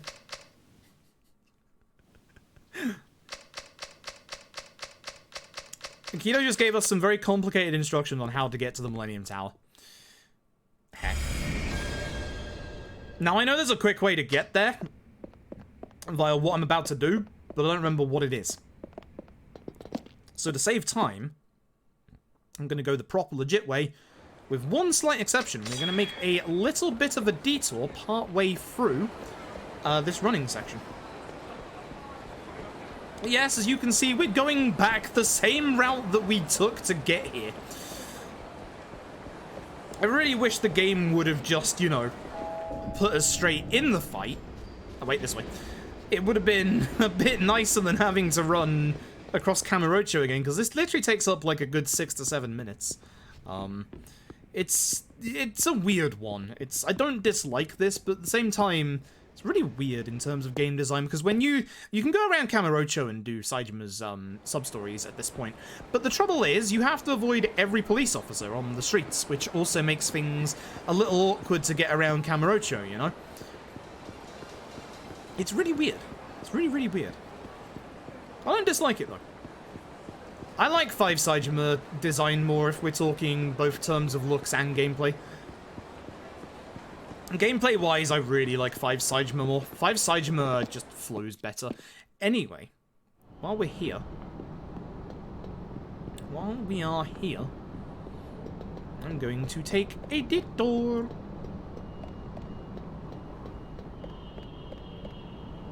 We're supposed to go down these stairs. I ain't doing it. You can't make me.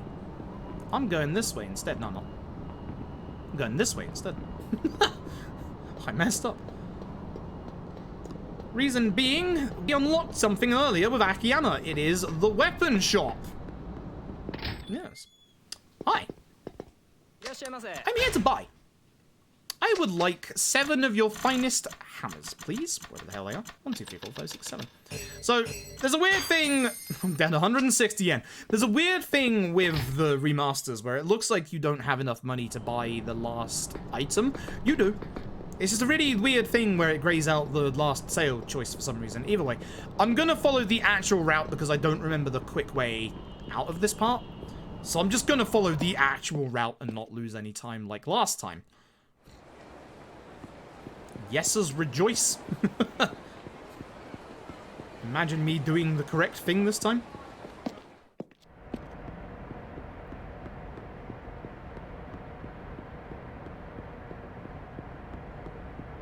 I hope everybody, whilst we're running through the all boring Kamurocho section, I hope everybody has had a good New Year's. I hope you all had a nice time. I hope you didn't get too hungover if you were drinking.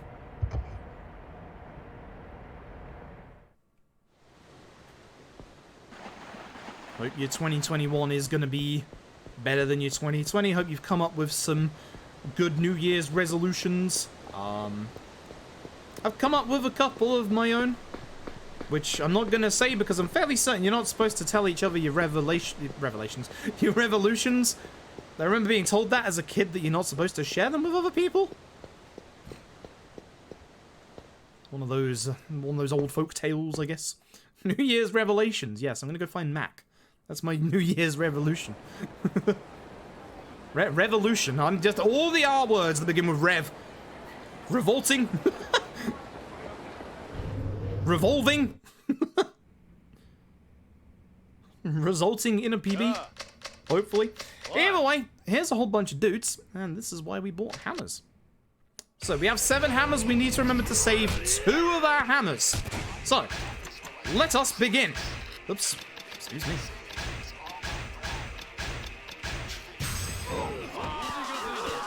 You don't move very fast with hammers. I'm trying to line up a good angle, even though, you know, you don't have to. I just want to try and hit multiple enemies with my hammers, because that'll save on hits.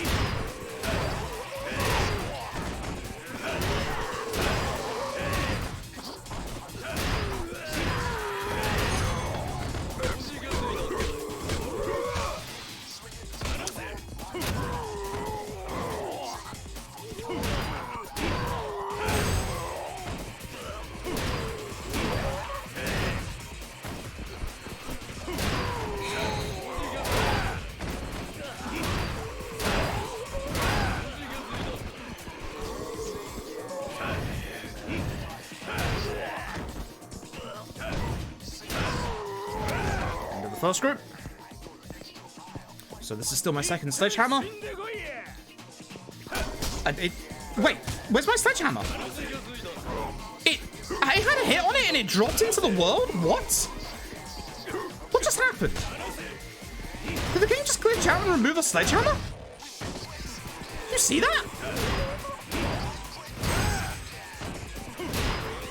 that only had one hit left on it.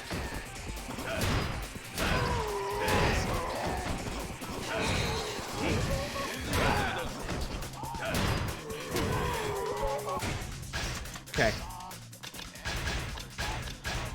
So, remember to keep 2 sledgehammers, so we have to make sure we keep one of our sledgehammers at the end of this group of enemies.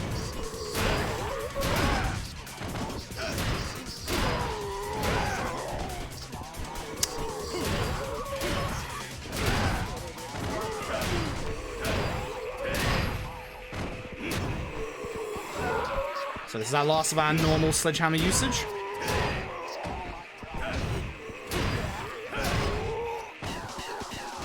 Actually, just going to put it away for this guy, just in case I get glitched out again. Bizarre.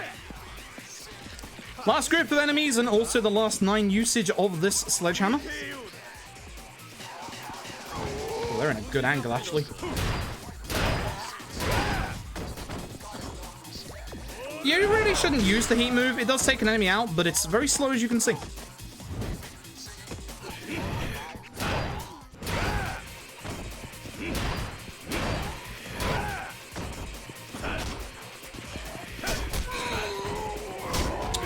Didn't hit him in time. Nice level up. Okay, this is the reason why we save our sledgehammers. Here's Minami! Second time around. So, I'm going to concentrate here and hopefully get a good angle.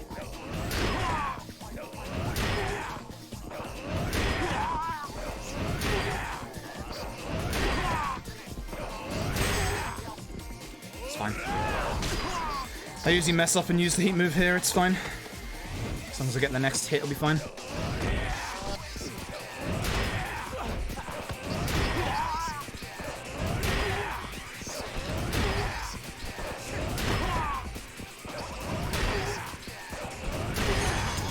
Not ideal.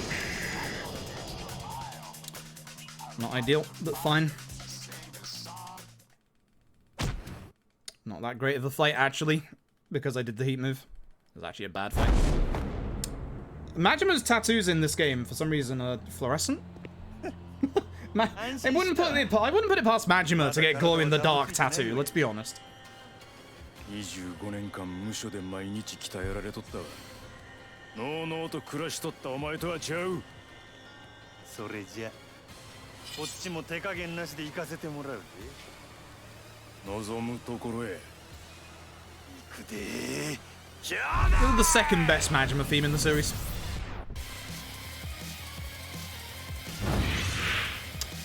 And you know exactly what we're gonna do.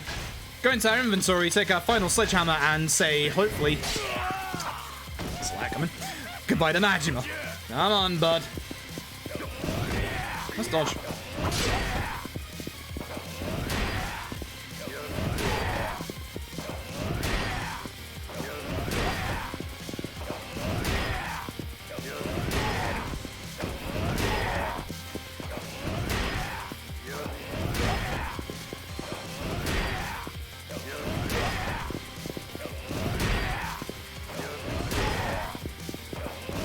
Good fight. Apart from getting hit at the start, good fight. Cool. Yeses. Awesome. Good news for you. You won big. Boy, did you ever win big.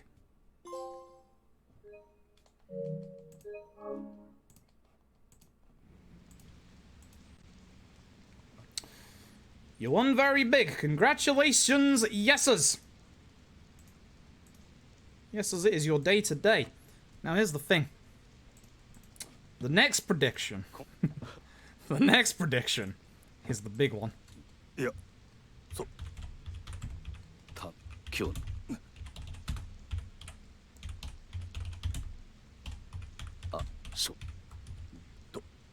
I'm not doing a specific one for Tanimura. I was going to do this one during the walking segment, but I can do it now because, you know, long mashing part.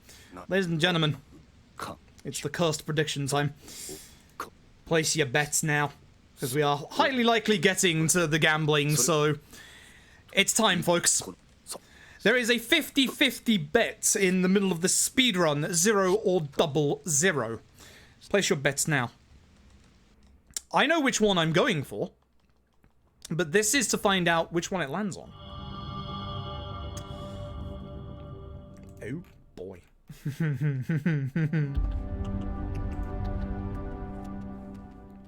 I never fixed my notes here. It still says 14 Taraners and 4 Sakes. Wait, actually, no, that is right. I did fix my notes, because that leaves us 2 for the silver plates.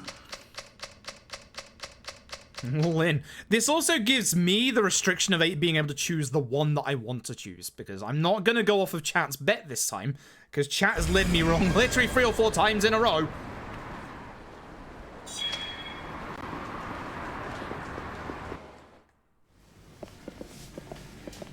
Hello! I'd like 14 of these. Oops. 4 of these. Leaving us with 2 open slots.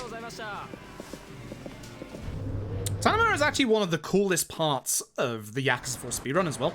He's not got that much downtime, unlike Saejima, and his fighting is actually pretty involved. It's a shame I can't do 2 predictions at the same time, because otherwise I would have a Tanimura bet on as well, but I couldn't think of a good one. I went the wrong way around because of the locker key there, and I bloody well knew I did.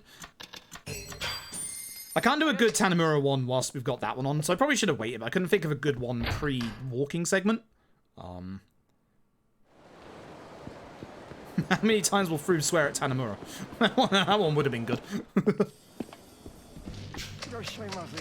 So Tanimura is our 3rd playable character of Yakuza 4. He's brand new to this game as well, much like everybody else. We were playing Mahjong here yesterday and we got ratted out to the chief. This guy wants some silver plates to get some info, hence why we buy the fake silver plates. You could also play Mahjong, which, I mean, I love Mahjong, but it's a lot faster just to get him some fake plates. Shout out to everybody who's won both bets today. Hands up if you have won both bets so far today. This last one's the evil one. And you got 30 minutes for it, because it's going to take us a while to get over there, of course. You've won neither. Ouch. How are you feeling in regards to the gambling?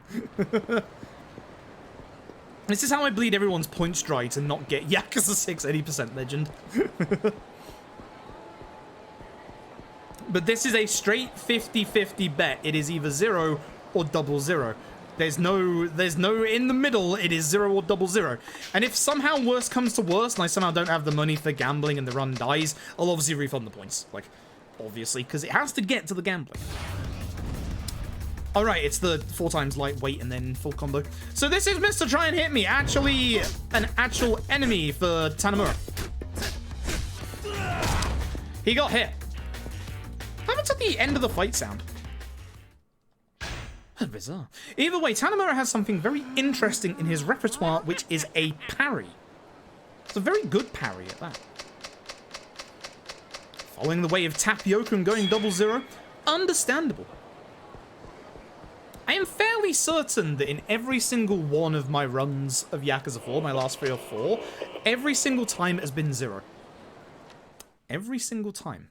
Allow that to sway your influence if you want. Because again, it doesn't matter what I pick. It matters what the actual outcome is. That's why this is... I didn't want to do, you know, what option am I going to pick? Because I could just poll chat and be all like, okay, you all went 0, so I'll go 00. You know? That feels scummy. I fucked it up again, really? I gotta stop fucking this fight up.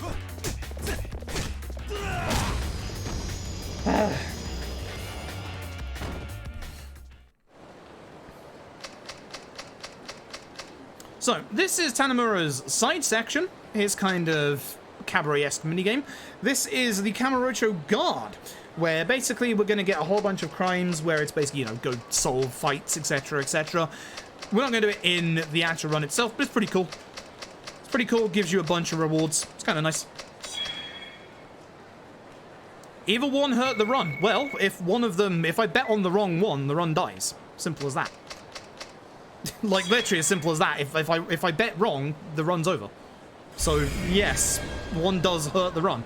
But it's a 50-50 chance. There's no predicting it. It's 50-50. Speak to this girl. Don't get into that fight. Like, literally, if I'm wrong with my prediction, then run's over. That's it. Like, the stream's over at that point. Again, don't speak to this guy outside of the coin lockers. We are not getting the item off of him, but we are going in here and we're getting an item. We're going to go over to this box over here. Going to go first person. We're going to grab this locker key. This is for the spicy knife.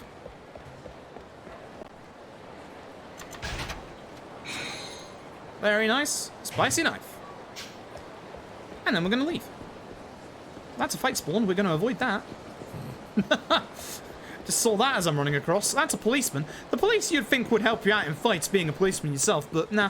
They know you've got it, so they're just like, who cares? No fight spawn. Good.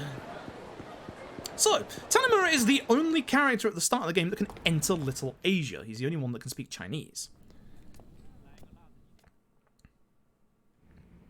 Yes, Hoxie. That's exactly how it will work. This is not betting on what I'm going to pick. This is betting on what the bet is going to come out as. That way it makes it fair and impartial. Because if it's going on what I'm going to pick, I'm picking 0. After the last couple of runs, I'm picking 0. So it wouldn't be fair to go, what am I going to pick when, you know, I'm saying ahead of time, I'm going to pick 0. This bet is for what it lands on. So, it's the 50-50. You are betting alongside me. Your points are my money. And my money is your points. Will your points become 13 illegal guns, or will the run die? That is the bet.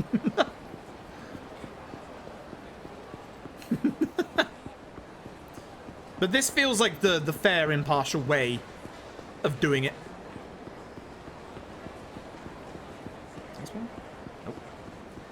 To make sure there wasn't a fight spawn as I was running down here. There might be one just before the point. Oh, policeman. Good.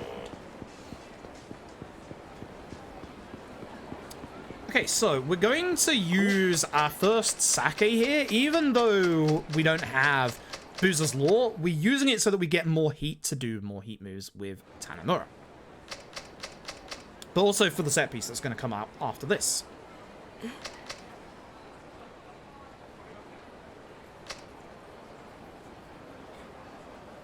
It is much too slow compared to gambling. The trouble is that substory only unlocks after you complete a different substory, which was the one we walked past when leaving Little Asia. So the trouble is, you have to do that one. That one is 3 different chases against 3 different people over different parts of Kamurocho. I don't like that you blocked my hits.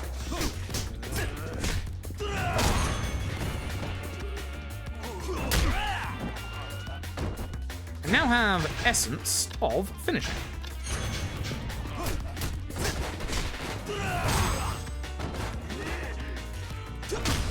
Okay, that was fine. Not great, but we'll do it. That'll be fine. So basically you have to do 3 different chase sections, then you have to do a fight, I believe, at the end, and then the sub-story for the 3 million that you get unlocks, which is about, I think it's like 5 minutes slower, I found, than obviously just doing gambling. I got a problem in that I need to cough. I couldn't remember if that actually activated or not, so I wanted to stay away from it.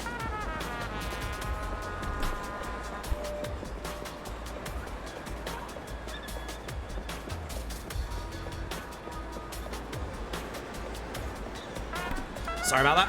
Ugh. We got another docks. Go now. Yeah. You know when you cough really hard and your eyes get those like really weird little particles? Yeah. Hey, here, just take care of this guy. Should have used the Tarana and dealt with him, but it's fine. Hello? Where's my finisher? Alright, fair enough. I hate you, Tanimura. Thank you. It doesn't do that much damage, but it's still, you know, good.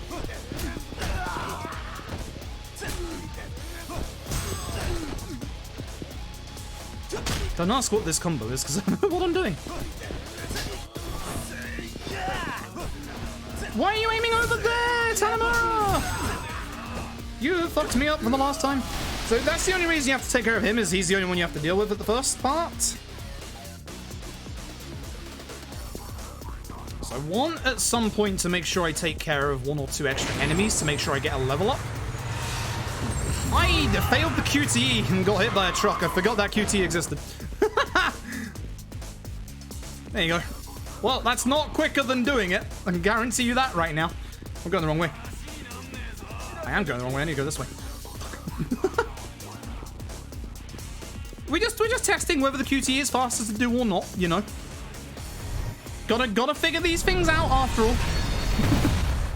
Feet of 7. Every Yakuza run, I have to get hit by at least 1 car. Wouldn't be a Yakuza run otherwise.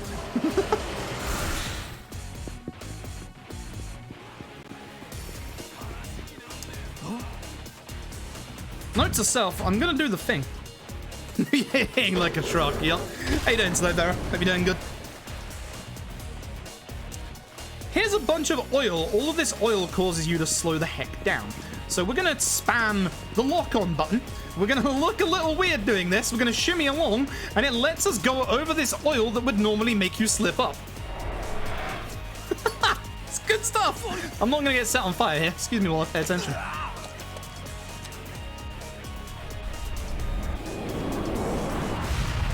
That's dangerous. Why would you do that?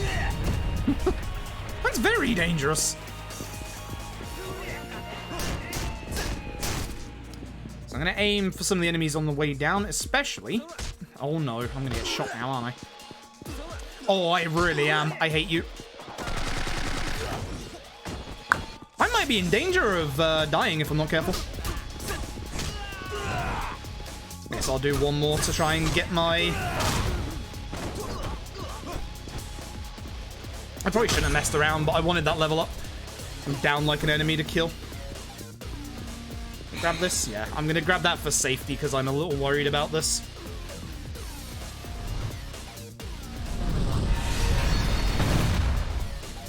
Combo. Essence of combo. So this is Tanimura's big whole stick about his combat. Is that after every combo we can actually get an extra heat attack. So we're gonna aim for sword guy or gun guy first, I guess. I thought I was aiming for sword guy. Oh, I didn't dodge in time. This is why I picked up the healing items just in case, because I'm in big trouble. You have to connect with the strong attack though, there we go. I'm very bad at this set piece.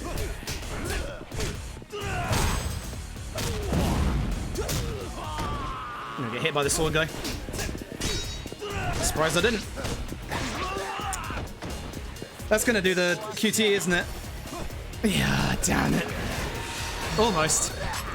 I've never managed to skip this QT ever. Almost this time.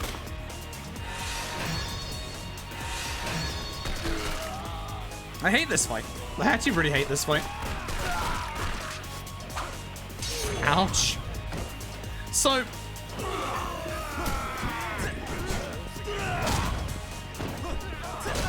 it's time to talk about Yakuza 4's fascination with its characters and its weaponry. Because there's a few things that don't make any amount of sense, and this is one of those things, because Yakuza 4... Tanimura is a cop. In a couple of cutscenes, he actually uses a gun. Except, certain characters cannot use certain weapons. Tanimura, for example, can't use guns.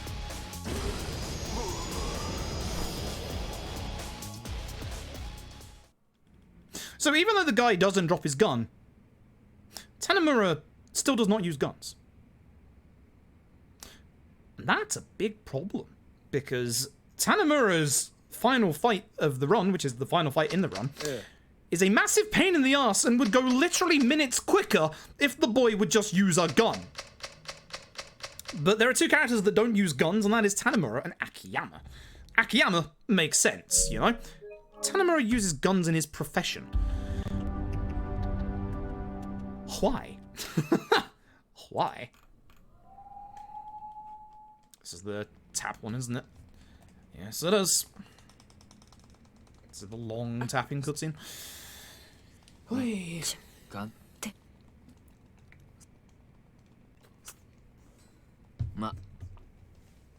Now, there's a fun little thing in this chapter. We actually have a decent little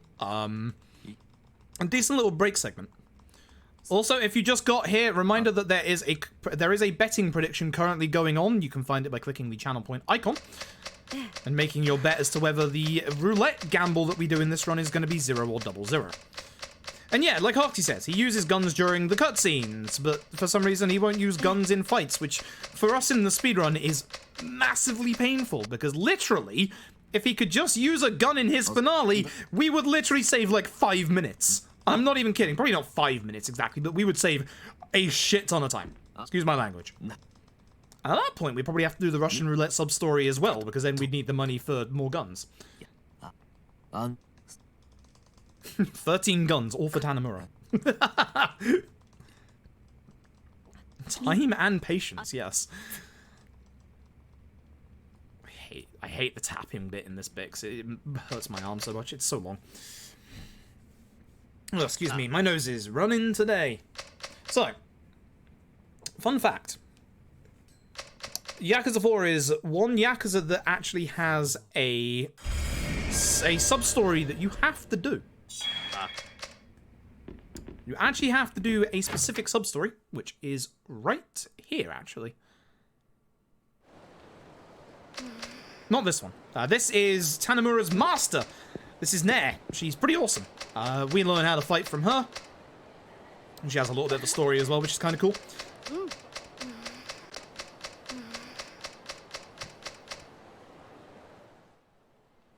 Zero sub-story you have to do just introduces you to Cabaret. Not Cabaret, JCC. You don't actually have to do the JCC.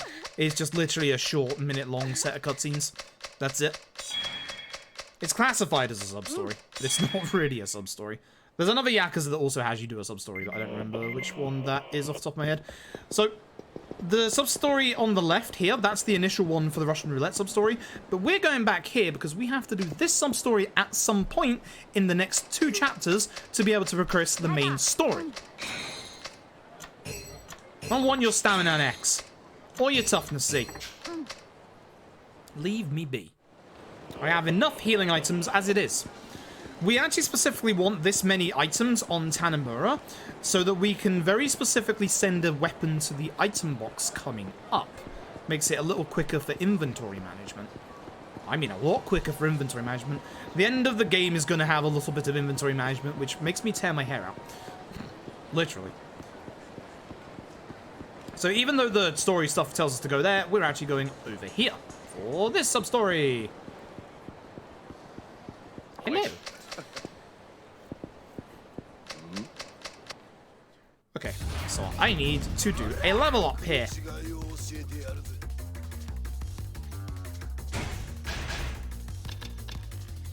That's not... Wait. There it is. I only hit it once. Increase rush combo. That's what got me confused.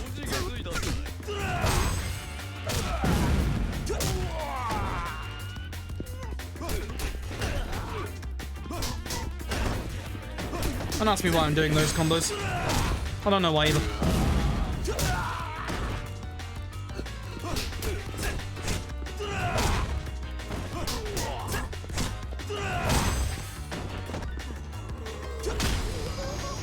Wish I did enough to kill him. That would have been an okay fight otherwise. Alright, cool. So, with that done, we save our old man. Yeah. Good old Chow. Not the Chow you're expecting from LAD, that's for sure. So, with that, we start here. We're going to go to the underground parking lot for the story. We're not going to go via the map section there because we're going to taxi because it puts us right next to where we need to be. It's uptimes 1 on my list, right? Yes, it is. Yakuza 4's taxi list is the taxi list that I don't actually know that well. Other than LADs, obviously, but I would say I know LADs way more than Yakuza 4's, and yeah, here we are. Here's the car. Run east and exit E. Oh, I see E, it's over there. Let's go. We're now going to go to the weapon shop, where I'm going to need to make sure I have 1 free slot, which I don't. Which I actually don't right now.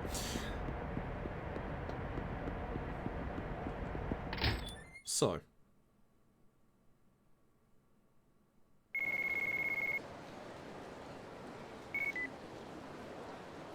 So yeah, don't look at me. I don't run ads during speedruns. I don't like that. I don't like that at all. So what we're gonna do is we have to go up to the roof. Doesn't matter where we go up, so we're gonna go up the closest set of stairs, which is right here. And we're going to make a short little detour, because we do actually have to come up here. But we're gonna make a short little detour and we're gonna go to the weapon shop. Yes, Tanimura makes use of the weapon shop as well. Thankfully is right here. I am going to have to use an item before I speak to the dude, of course. Hi. Here to buy. Here to buy, specifically, wherever it is, 1 steel tonfa. And steel tonfa is going to make a boss fight coming up a ridiculously easy fight, but it's also going to help us in the finale as well.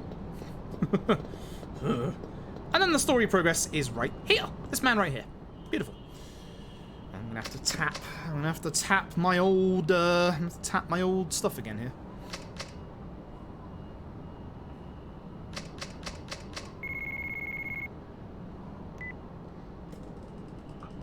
Here is good old Katsuragi. One of those people that it's again. You get a couple of people in the Yakuza games that it's kind of surprising that you don't fight them. Katsuragi is one of them. I always thought you would fight Katsuragi in this game, but you really don't. Come. I guess Katsuragi is more of a schemer than a fighter, but at the same time, you know. So, we need to head back to Little Asia. We're going to rest up, but we're also needing to grab something on the way. So what I'm going to do is I'm going to head very specifically via this, not this one, the stairs over here. We're going to be going back into Little Asia via a specific entrance. Actually, that might have been a bit quicker to go via that one. I don't remember.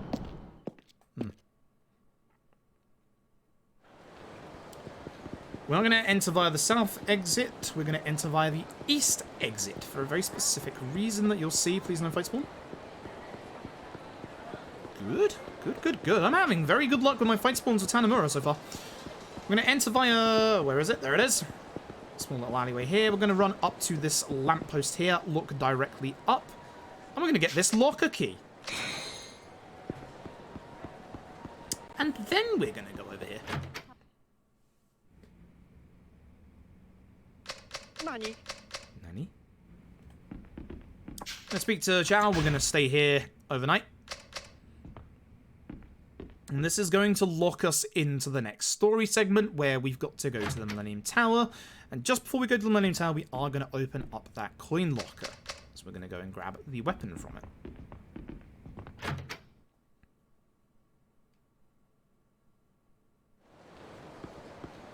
You can see all sub-stories are now off the map.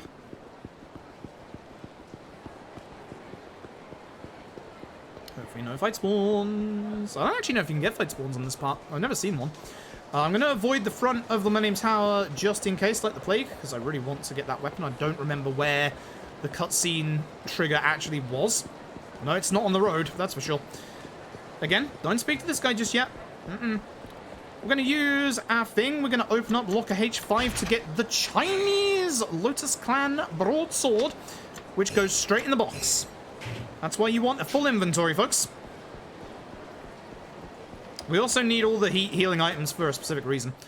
And here we go. So, if you want to know what's going on with the plot of this game, you're about to get it, because here is a 4-minute walk and talk with Katsuragi that we can't skip in any way, shape, and form.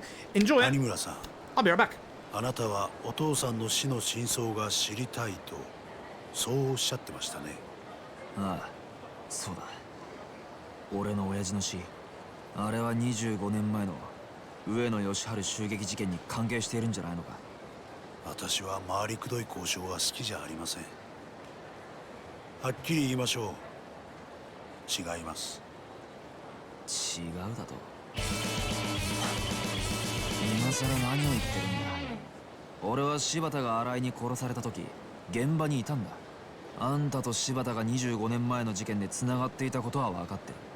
親父はあの事件があんたと柴田の仕組んだものだということに気がつき、そのことが原因で殺されたんだ。そうだな。確かに谷村さん、あなたのお父さんはあの襲撃事件に柴田、そして私が関係していたことは突き止めていました。25年前のあの事件は私と柴田が描いた絵です。私はあの日のあの時間、冴島大河が一人で襲撃に来ることを知っていた。ちょっと待て、確か25年前のあの事件、あんたは被害者の一人だったはずだ。どうして生き残ることができたんだ？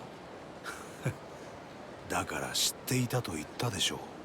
私は事前に冴島がどうやって襲撃してくるかも知っていた。防弾チョッキか。まあそんなところです。私はあらかじめ備えをしていた。だから助かることができた。それまでです。つまりあんたは柴田と共謀し、自分の組織の幹部を抗争に見せかけて殺させる絵を描いた。自らが死ぬ可能性があるにもかかわらず。当時私は22歳、柴田さんは30歳。若い二人が Hello, I have changed shirts into a not so itchy shirt. This run is now confirmed spliced. あんたは事件の You didn't see it. あんまと上の清和会の若頭に就任。 Silver TC1241, thank you very much for the Prime Gaming sub. I appreciate it. たちの計画が I very much appreciate it. Thank you very much. Hope you've had a good New Year so far. やけにあっさり話すんだな。もうあれから25年が経ちます。今この事実が警察に伝わったところで、 Okay. 私が罪に問 I われ play Kenzan Orishin? Yes, I did. 確かにあんたの罪はもう時効だ。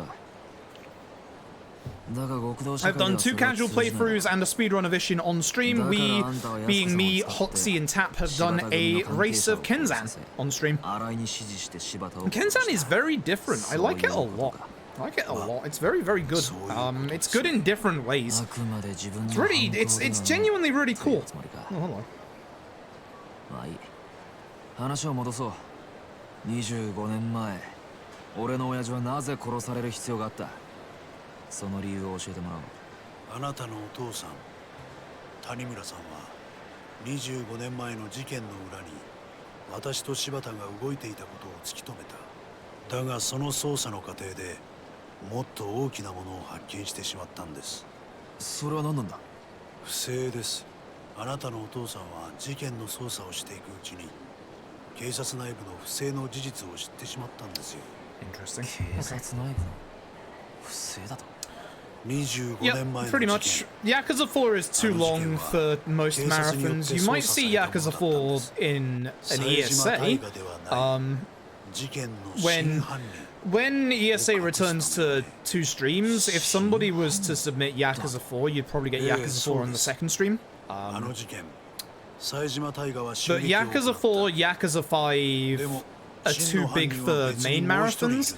LAD is different because LAD is a turn-based game, and LAD has a lot more points going towards it in regards to donation incentives. One of the big ones being obviously language choice, then you've got a whole bunch of costume choices. 誰なんだ？ There's probably going to be 4 or 5 of us who are probably going to be submitting Like a Dragon for the next GDQ, for example. I'm hoping the same number of people will also submit Like a Dragon for RPG Limit Break. I would absolutely love, and I've said this many times, I would love to see a Yakuza game and RPG Limit Break. Like, love to see it. It's one of my hopeful big goals with the Yakuza community is we can get a Yakuza game into an RPG Limit Break. And with LAD being turn-based, that's a big hope. Because you could make the argument, and I can see the argument of saying, like, Yakuza 0 through 6 aren't, like, big enough RPGs and they're more action games. I can see that argument. Like, absolutely. So, again, hoping that because, you know, this guy just literally took every hit of the briefcase. That's insane. Well, they got the guard off.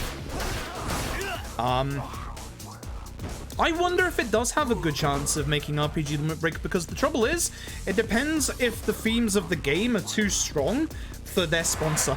Because as when I did work for ESA a long time ago, we never ever had specifically a sponsor say, hey, don't do this, don't do that. But if your sponsor of your charity says, do not do this, it doesn't happen. So if the themes of like Yakuza LAD's like Soplan stuff is too strong, it's not getting in, which understandable. If the sponsor says no, it's a no. Like that's it in a nutshell. Like the sponsor says no, you don't go back on it. Like there's no ifs, no buts. Reminder that the one and only game that RPG Limit Break has ever said no to because of a sponsor is the OG Nier.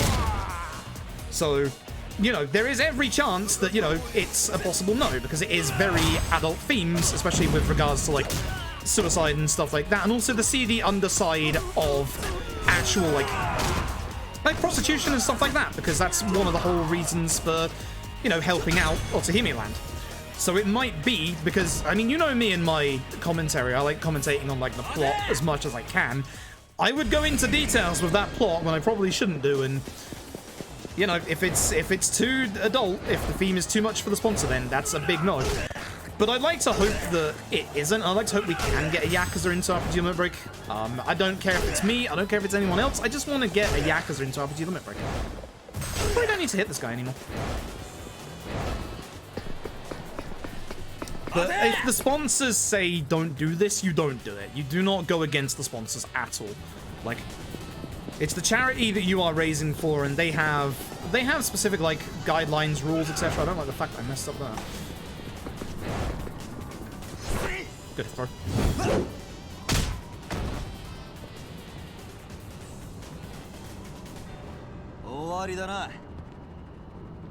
So I can respect them if they say, you know, we don't want a Yakuza game because of the themes of, like, Yakuza games. That's fair enough. Like, I get it. Nope.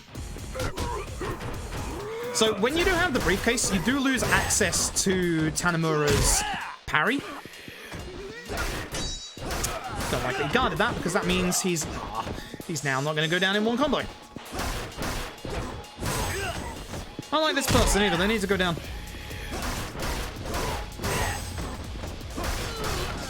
Come here.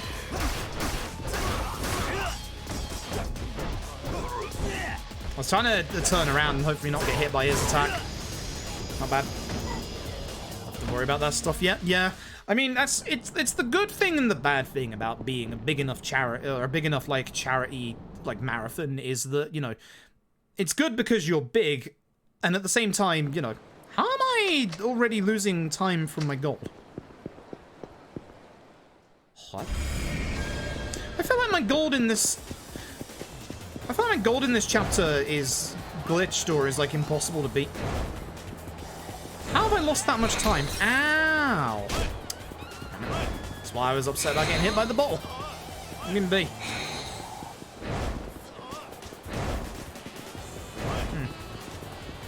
It doesn't necessarily mean we'll lose time in this chapter. I'm still 3 minutes ahead after all, but I'm just a little surprised that I'm already losing time.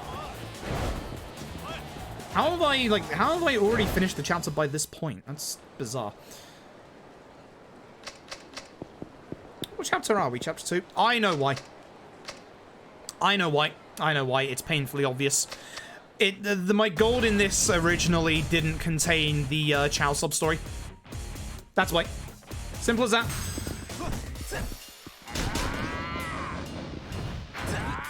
This guy is the worst guy in this entire fight, and in Tanimura's entire chapter. Oh my god.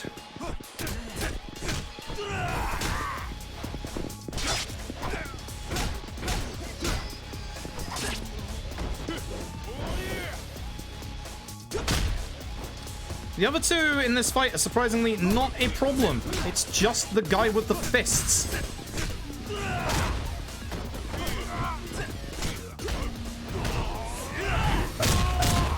And I hate him a lot. See, I need to delete my gold split in this chapter.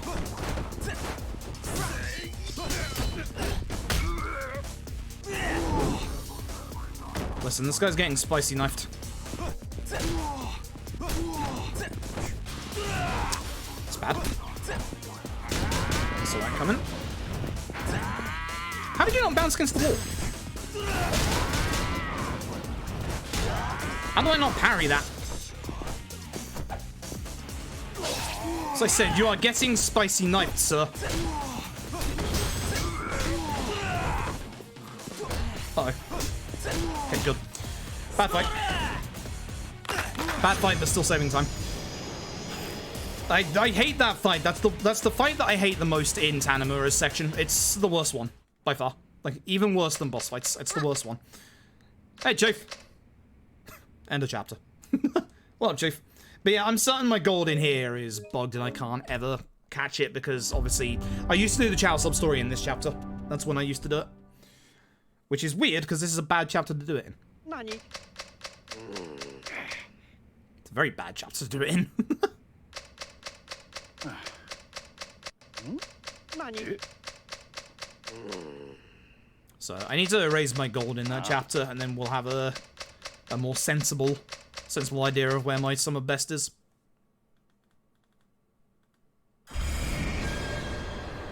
Alright, Chief. Let's go.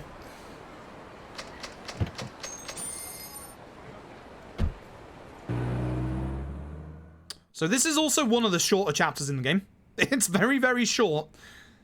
You can blink, because you won't miss it, but there's literally not much we do. We're here looking for some evidence about who was involved in our old man's murder.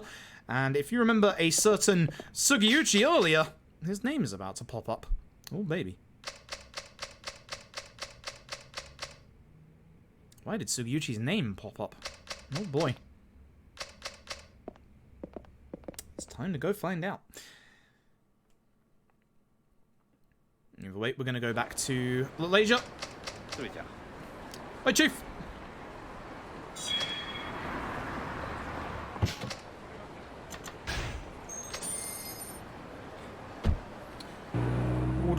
We just have to run back to Malaysia, and that's the end of the chapter. So hopefully no fight spawns. Ah, dear oh dear.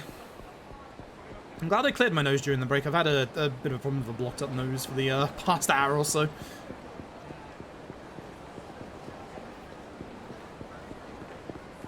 I don't know why I used to do the Chow sub-story in this chapter. It's such a bad time to do it. Like, my god. Like, this chapter just ends like this now.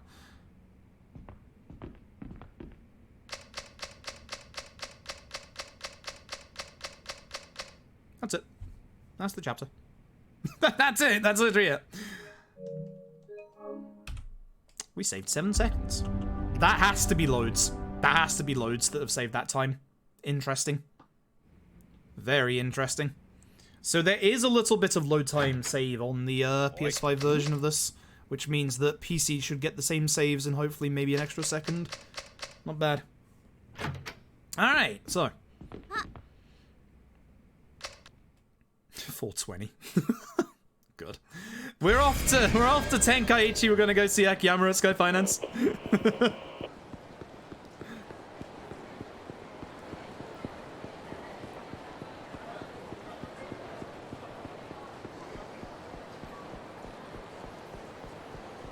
Please no fight spawn. Please no fight spawn. Doo-dee-dee. Doo-dee-dee. Doo-dee-dee-dee. Doo-dee-dee-dee. Hooray! Now please no fight spawn down Tenkaichi. Please no fight spawn down here. Alright, so we're gonna go see Akiyama with the money that he gave Lily because we currently have it in our possession. Hey, good, no fight spawn. Very nice. Very, very nice. Again, if you just joined and you're wondering why I'm looking at the ground, it's to despawn civilians. The remasters take advantage of having better hardware to spawn in way more civilians in literally every scene. So. Yeah.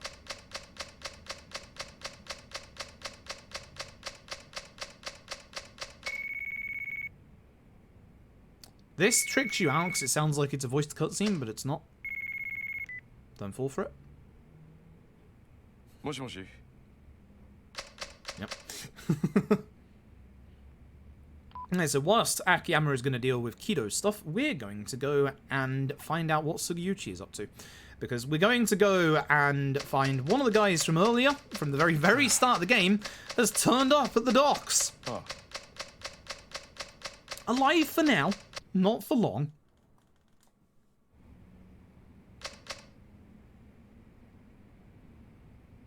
Tanimura is playing the station right now.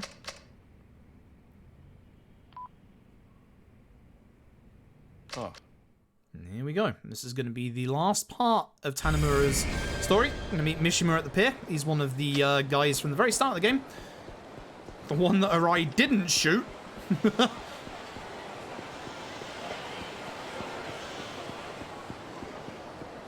it 3 AM? Yeah, why? Am I not allowed to stream at 3 in the morning? Is there a reason there's a problem with 3 AM? I woke up at midnight and was like, hell, I'll just stream some Yakuza 4, fuck it.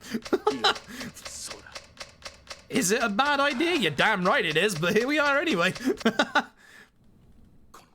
So, Sugiyuchi shoots Mishima. You can see him behind him. This is the one cutscene where Tanimura actually uses a gun. And remember the time when I said Tanimura doesn't use a gun? He's about to use a gun. Which makes it even more baffling that we can't use a gun during any gameplay segment with Tanimura. Please don't shoot me, sir. Interesting plot point there is that Tanimura knew that Sugiyuchi was bad because of the state of his shoes.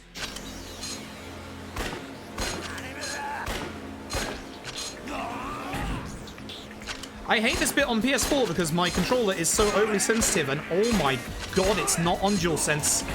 Oh, this is so good! So I'm going to shoot him a few times before we can catch up and ram him.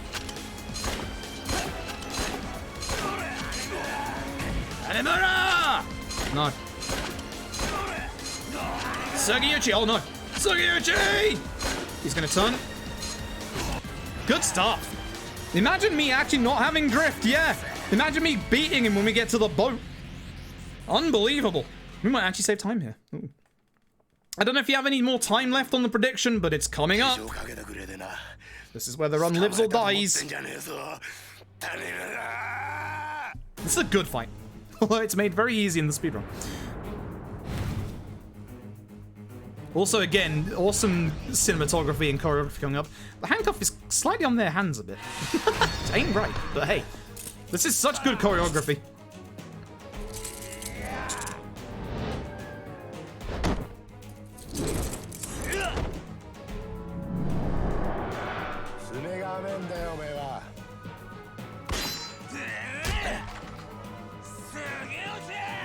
And by doing this successfully, a little bit of damage at the start. So here's what we're going to do. We're going to get our Tonfa out. We're going to get a little drunk because, yeah, that's what you do.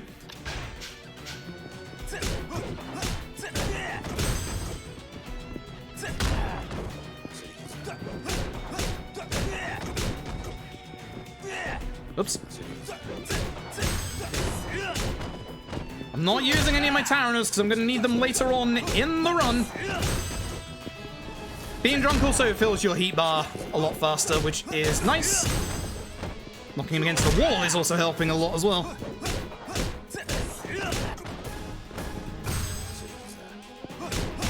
Good fight. Very good fight.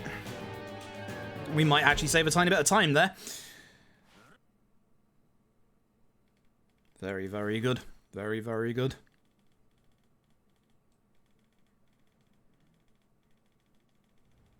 And then we find out the Chief of Police is up to no good. Surprise. We're 5 minutes ahead of PB pace. Hooray. Good stuff.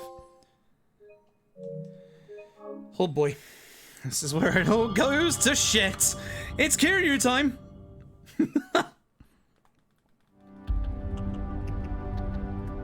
Making trouble in the neighborhood. Yeah, sure. Remember to pick up items, Kuro. Thank you. Appreciate it. I was thinking that in the first place, but yeah, I do appreciate that. If I don't pick up enough items in the next bit, the run is over. Unless I figure out what I did that one time that I fucked up before. Yeah, not having to pause to skip the cutscene is really nice. The Hamazaki redemption arc is still on because Hamazaki also managed to wind up at Kiryu's beach. He walked this time, unlike Saejima.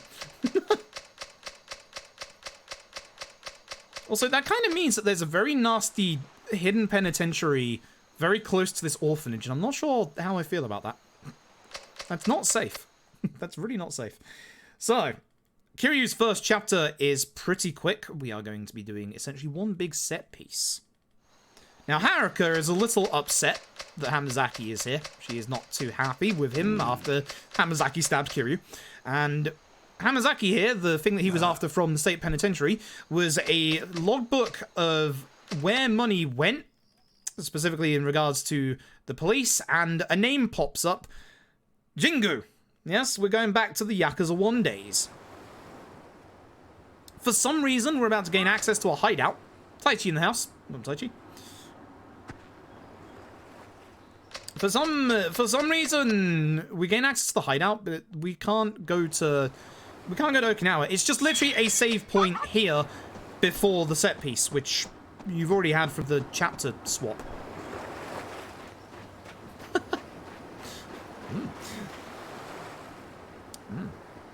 Yeah, exactly, Hoxie. It's like you go here, you talk to Haruka, and that's it. Weird hideout choice, but hey, I'm not complaining.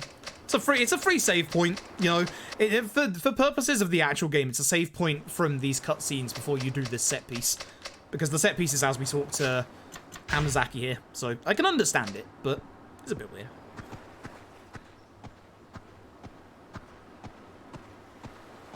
Right, so I need to remember the double finishing.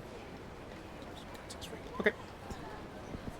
L1 times 2 down times 3. L1 times 2 down times 3. L2 times 1 times 2 down times 3. L1 times 2 down times 3. That's my menu, and I need to remember it. L1 times 2 down times 3. So, in a quite sensible move, we go to the Tamashiro family office from Yakuza 3. They've buggered off after the events of Yakuza 3 because we did kind of, I guess, slightly murder their boss. He did die, Tamashiro, right? Didn't he? I don't remember. Either way, it's your old favorite pal and mine for the 4th time. It's Saito. Saito is the boss you fight the most in this game. He does not know when to quit. He did die. I thought so, yeah, because that's when he gets the eyes that go up in the head, doesn't he? It's quite brutal, actually. Saito! So, first of all, we're going to aim for... Who cares? Just aim for anyone. Don't get hit by Saito. And stop that! He's massively aggressive as well, which really sucks. But with Kiryu in this fight, you actually have a bunch of upgrades already.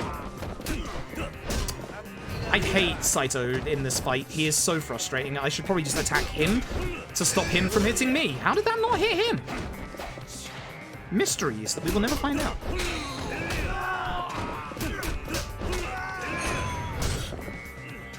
There's what we're after. L2 times 2. Down times 3. What? There it is. That was times 3. I guess my notes are wrong. That explains a lot, actually.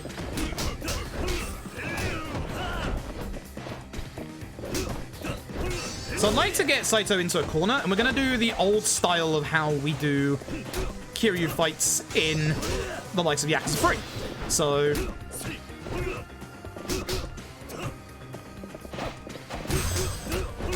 on the ground, here. So we're gonna do our old-fashioned, almost infinite combo. And yes, I'm gonna grab the healing items because I do need to pick up the items. Uh-oh. I dropped him. Yeah. This is why you don't attack Saito too many times. I should throw him. This is a bad fight.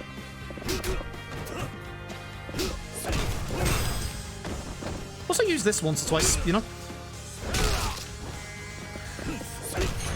Bad.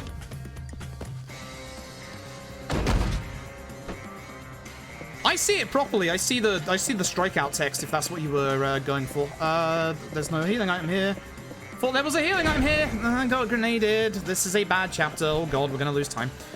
I'm not going in that room. Don't go in that room. You need to grab all the items. Don't miss items. Oh god. I'm thinking of the other characters. I'm thinking of Yakuza 3. That's what I'm thinking of.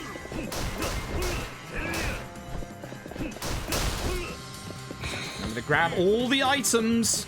We need a very specific amount of money, and we need to get a certain amount of items for it. I don't know why I'm punching this guy, but I am. You don't actually want the gun, trust me. You might think, why don't you want the gun?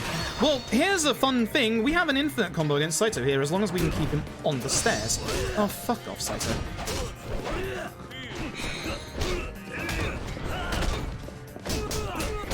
Good. And this is how you do the Saito fight. Good angle.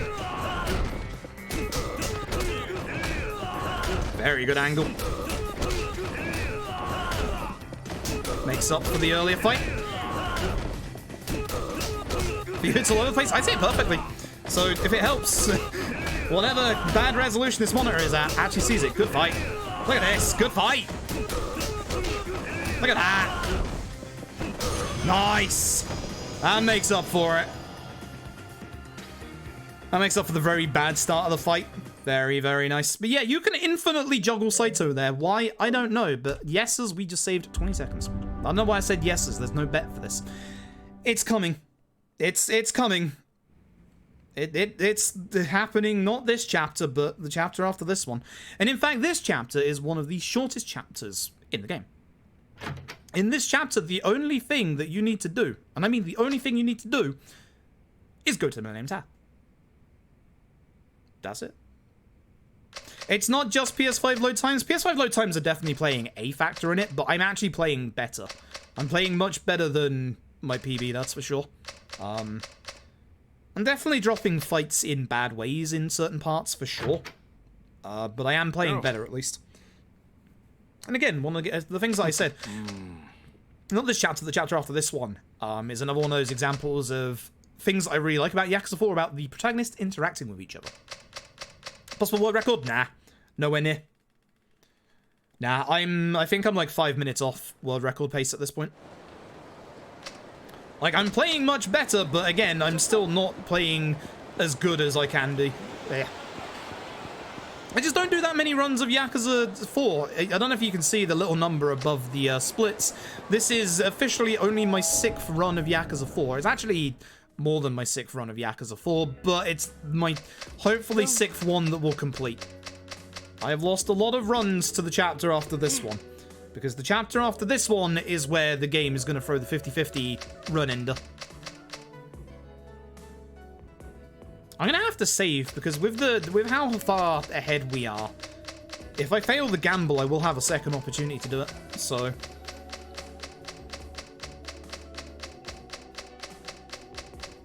Well, the prediction should hopefully be closed at this point, because in about 10 minutes is when it's going to happen.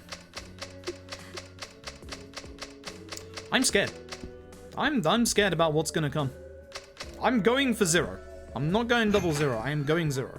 I guarantee you that. Serena makes sense as a hideout. Here's good old Serena. So even though all you have to do is go to the Millennium Tower as far as the chapter is concerned, we're going to be going a little further, and we're going to be getting something very specific.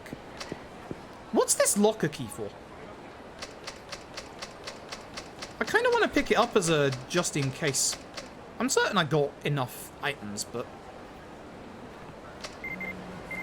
Should be scared too. Didn't 0 come out on top in terms of Voitus's findings? It's not giving me text, Kamaki. Anyway, we are going to make a quick little detour. I'm going to be going over here to the drugstore and hopefully no fight spawns.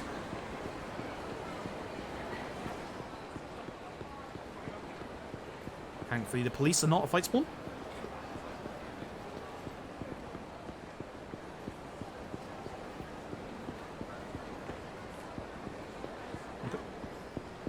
We're not actually after drugs, we're after... So. No. I want that.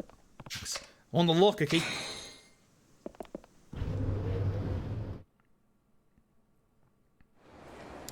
And then we end the chapter. So we're going to head over to the Millennium Tower because we want to go and see old Majima. But as we get here, Majima's being arrested. Cool.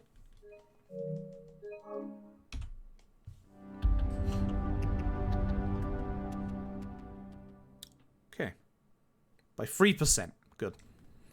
Here's Daigo. Daigo fucked up again. Act surprised.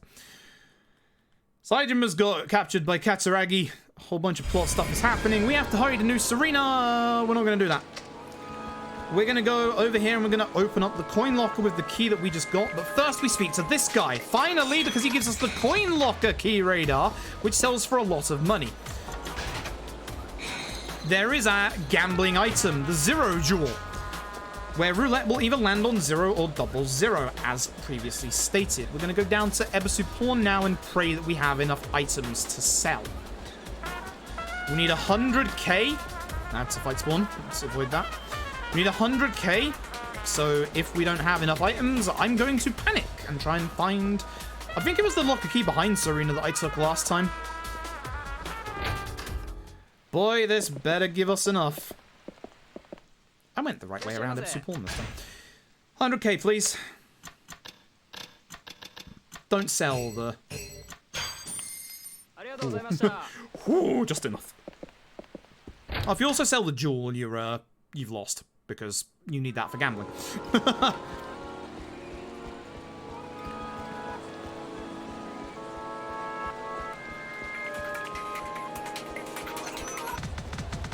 Fight spawn is still there.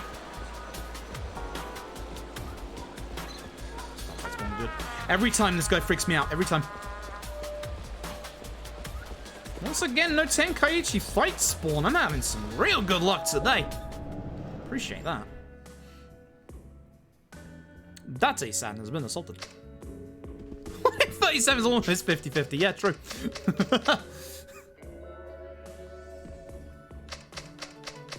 Just gotta win, that's all. Just get lucky. I do like the Serena background music. Game give also take it. That's what worries me. It's being very nice with the fight spawns today. Apart from this guy, I should be able to get past him, I think. So as we're running along, we're going to see Yasuko running away.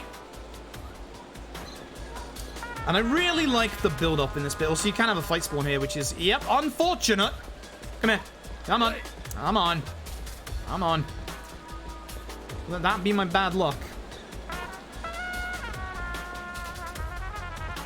Should have spoken to the lady there. Oh well. I have no idea if I could have reached this point before the fight spawn got to me or not. That's why I didn't want to.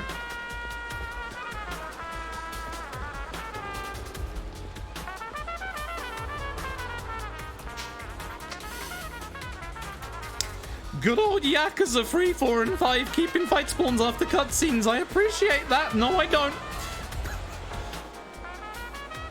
Mini heart attack, don't worry about it. Woohoo! Yeah. I can do without losing any time before we get to the big time loss.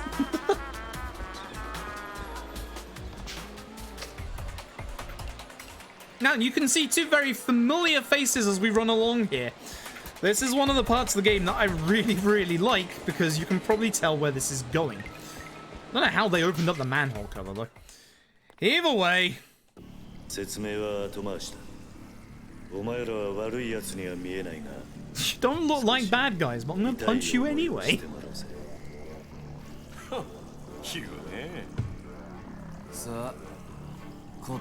They have their movesets, which means Tanimura has his parry. Which is not good for us. I always see the feel the heat in this fight, so it's probably gonna happen. I'm not even gonna try and avoid it.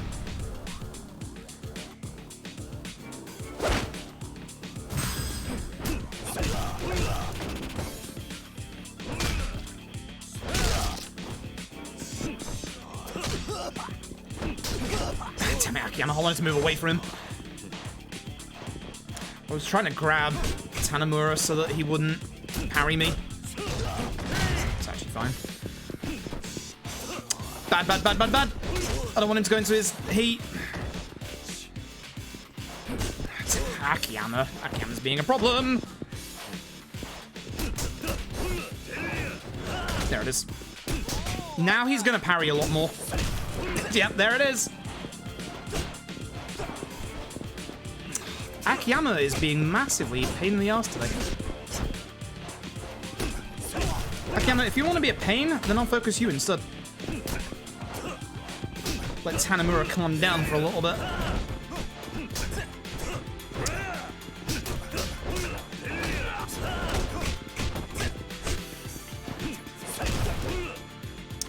Yeah, I'm never able to actually avoid this, but this should take care of Tanimura.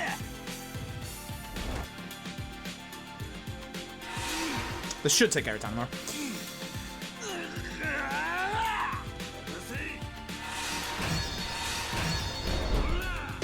Did not take care of Tanimura. Okay, cool.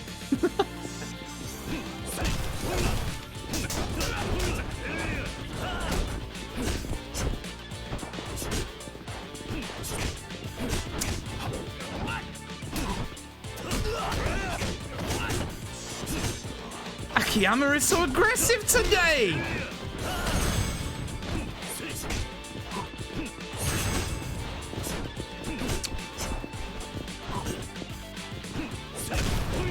Oh, right, you have the knockback reversal, of course you do. Sit down, Akiyama, my goodness.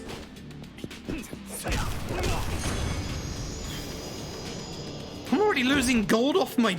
Okay. Don't know how. Either way, here we go. This is the bet. This is the prediction. It is time for the 50-50 gamble to see whether the run lives or dies, although it looks like we might have a couple of opportunities at it because we're so far ahead. So what I'm going to do is...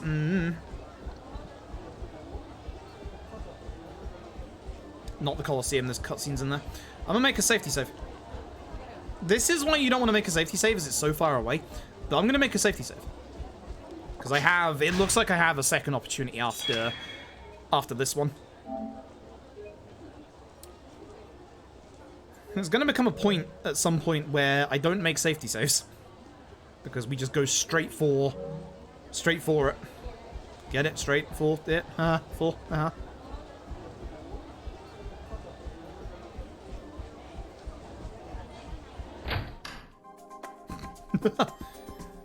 Bunch of chips. 1,000 chips for 100,000 yen. Where's my high rate roulette? I went the wrong way, didn't I? Old blackjack. Old baccarat. I literally went the wrong way.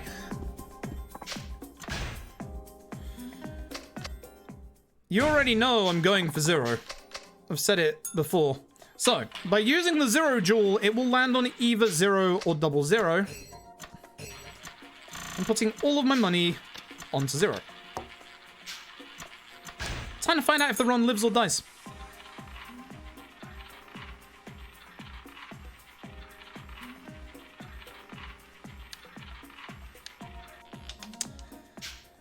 Congratulations, 00s. You have won the bet.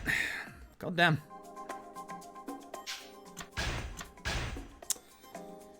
God damn. Well, back in we go. Yakuza 4. The way of the tapioca was indeed right. Gosh darn it. And this is why you don't want to lose, is because look how much time this actually takes up. And guess what? We have to do the bet again, and yes, it is still completely random.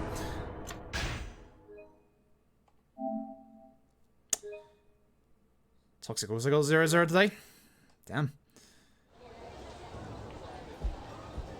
Damn. Alright. Let's go back and let's do 00, shall we? Now watch it be 0. At least I know where roulette is this time.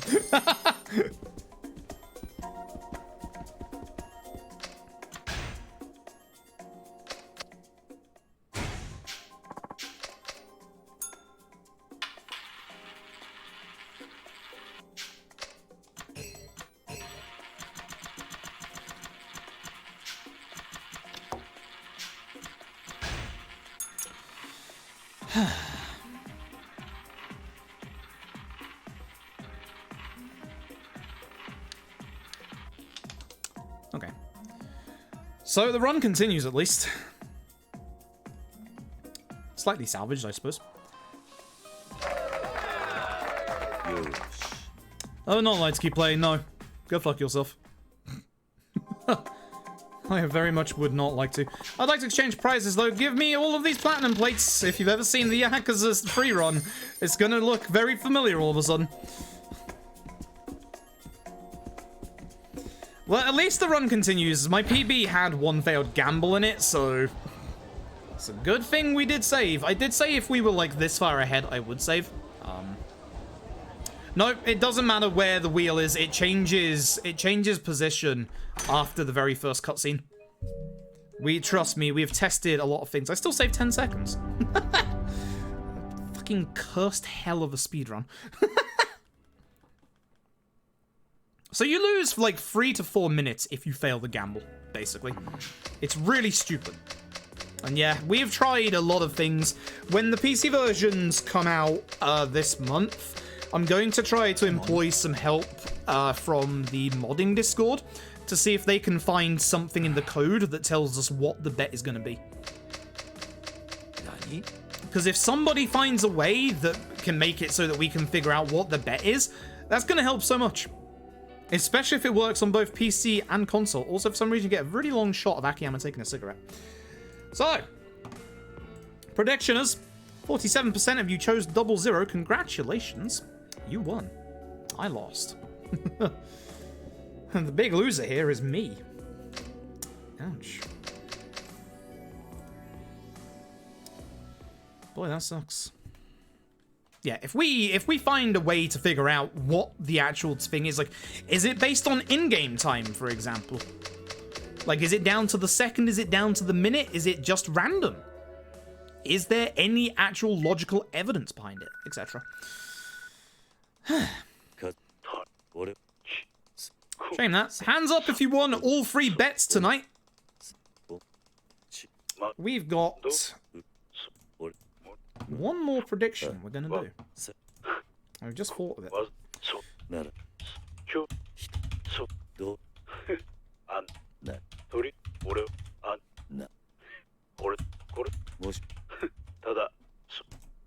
Because this is a very long one.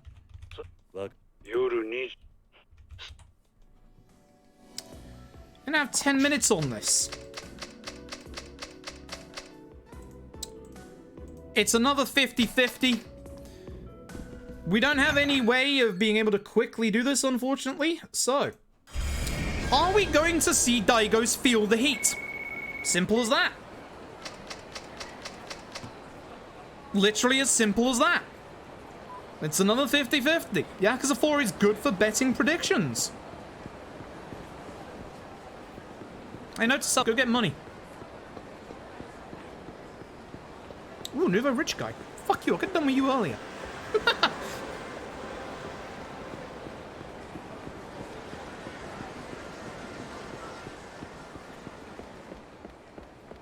This is an interesting one. So basically, let me explain. 2 of them. Let me explain what's going to happen. We're going to go into the final fight against Daigo with Kiryu. There is a chance to see his feel the heat. It's completely random. We don't have like a good way of saying, hey, don't see the feel the heat. So it's literally a 50-50. Are we going to see Daigo's feel the heat or are we not? Simple as that. In my PB, we did. So let that influence you however you want. We basically need the game to glitch and give us a quick shot with the pistol. We will see. Either way, I'm going to go over here and buy those aforementioned guns. Hell yeah.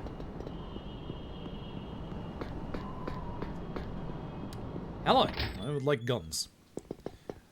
We are going the way of the Yakuza free. I am here to buy 13 of your revolvers, please. Oops. Hello? Lovely.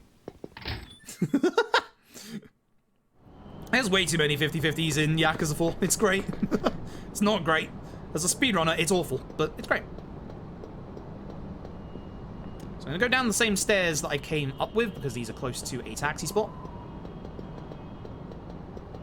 And then we're gonna go taxi over to East Park Boulevard. Please no fight spawn down here. I don't think I can get a fight spawn down here, but still, please no fight spawn.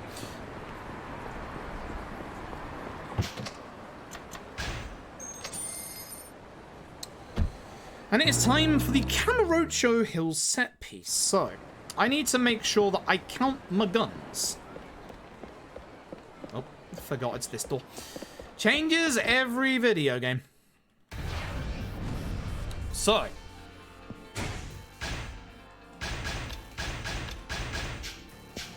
First set of guns.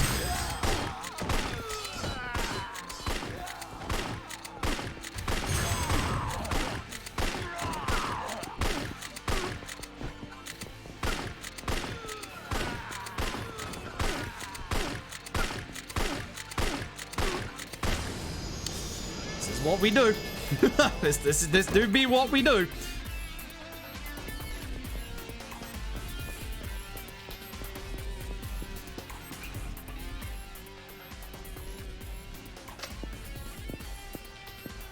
Okay, so on the third set of guns, I need to leave 5 bullets in the last gun. Boy, I remember the days where we had to fight through this, and what a pain in the ass this place was. These mannequins are looking very lifelike, aren't they? I'm even curious, like, Nakano Watari. The guy that sounds like he just came out of the Monogatari series. Heck, this guy.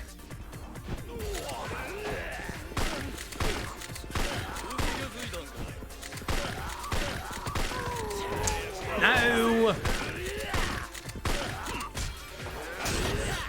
That's why I was worried about getting grabbed. Come my way.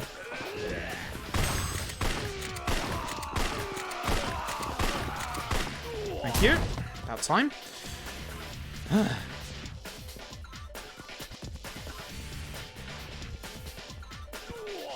don't have to kill him, do I? I actually don't remember. I don't think so. I think you just have to kill Nakano Watari and yeah, get out. Okay, so.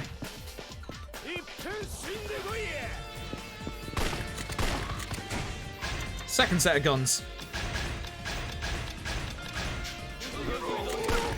He got stuck on someone else. I missed a shot. I'm upset.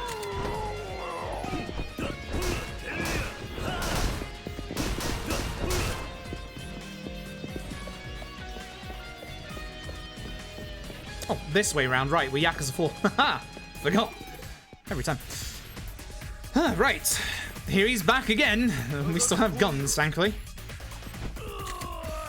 Just move a little bit because you can accidentally hit like the side of the wall. What? Get stunned, you cheeky bugger. Get out of here. We literally don't get any other level ups on Kiryu. It's kind of funny.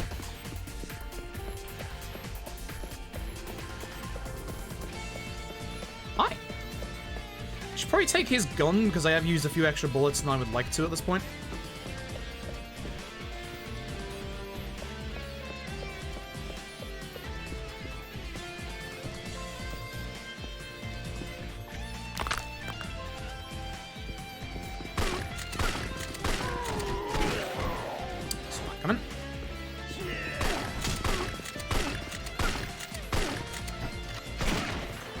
Actually gonna try and save some ammo here. Oh, fuck. That guy's the hard guy to get rid of, so I'm glad that I did that. I should have just used guns, but honestly, like, I'm a little worried I've used a few more pistol shots than I should have. I shouldn't bring this with me, but I am, so I can take care of the two on the right when I try and take care of this barricade.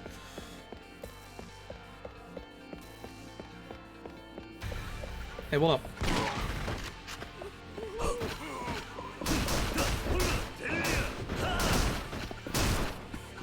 No, I'll take it, sure. It's 3 shots, I guess. It's not great. Shotguns aren't as good as pistols because they knock enemies down, unfortunately. He's back.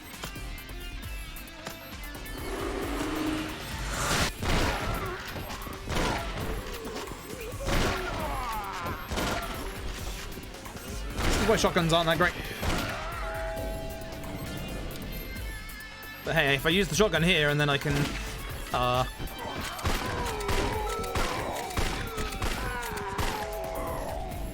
5, 6.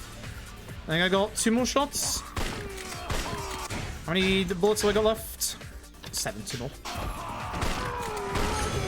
Perfect. Okay, so 5 shots left. Wait, is this my third set? No. That was my second. 1, 2, 3. Oh, no, I'm fine. I'm stupid. Fuck. I can still keep using guns. It's fine. I've got my order mixed up. I knew that was going to happen. Alright, so the maze. Heck the maze. I'm punching this guy. That way he doesn't hit me. And to the right. In the door. Okay. So we're going to use my 5 bullets here. I probably should have just kept that gun and then just, you know, had that perfect. Oh well. So on our third gun, we have to save 5 bullets. So this is our first. A very precise amount of bullets that we need for the finale. Please don't shoot me. Thank you very much. Fuck, I don't remember the way to go. Yeah, straight. Good. Please don't shoot me. No, no, no, no, no, no, no.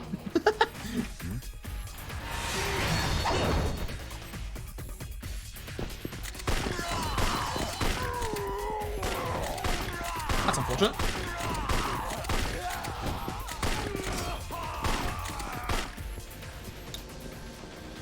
Should still have another full gun after this.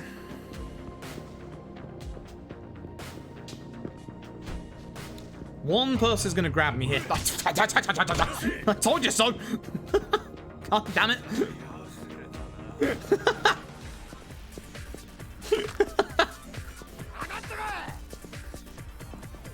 I don't like the guy with the spear. I want him gone.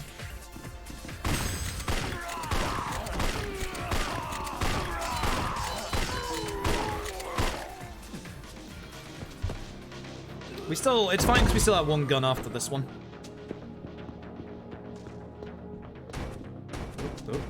Oh, don't fail the QTE. I don't actually know what happens if you fail the QT here. But don't fail the QT.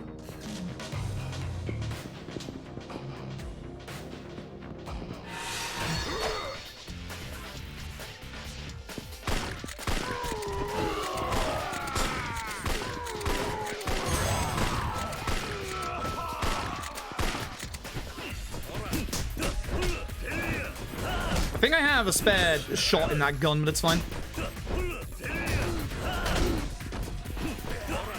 Heck, this guy. Stop dodging. I guess I usually kill this guy. Oh well. Get finished.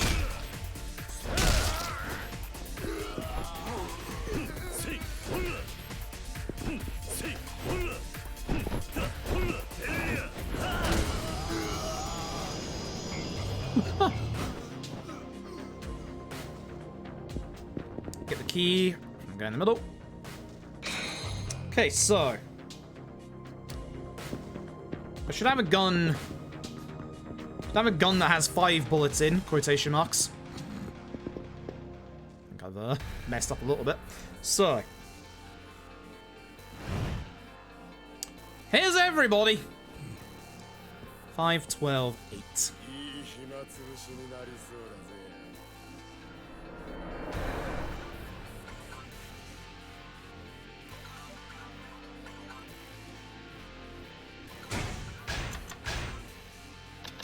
I have 1 extra, that's fine.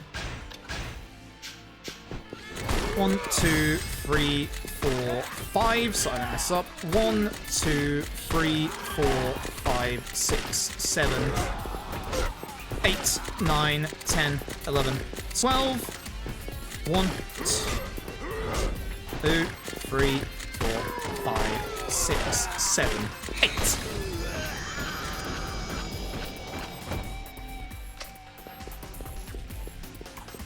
It's good enough, but I have 1 spare bullet.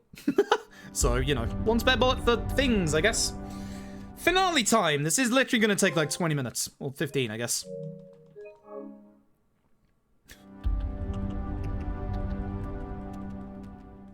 Cool. Right, so we need to do a little bit of inventory management.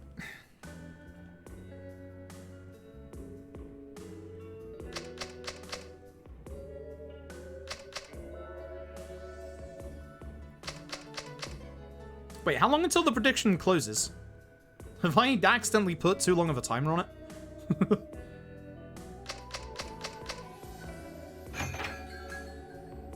closed? Okay, good. Good.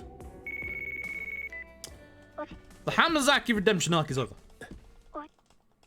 Hamazaki is redeemed. Good job, Hamazaki. Alright, so. Broadsword Takayama, 315 to Saejima.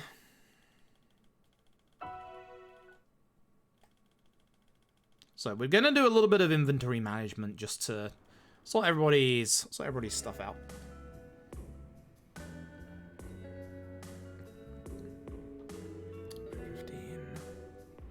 So as long as I put the 315 away, that is fine.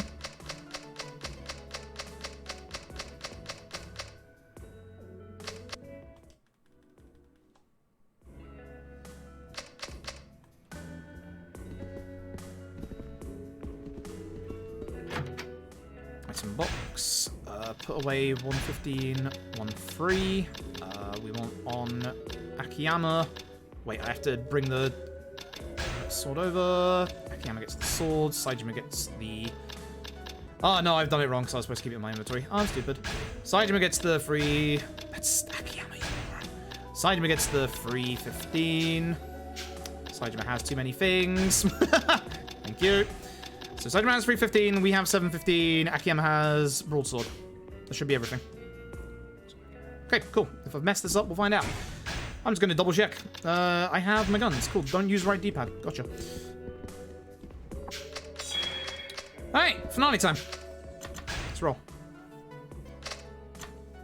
Oh, piss. Damn you, Date.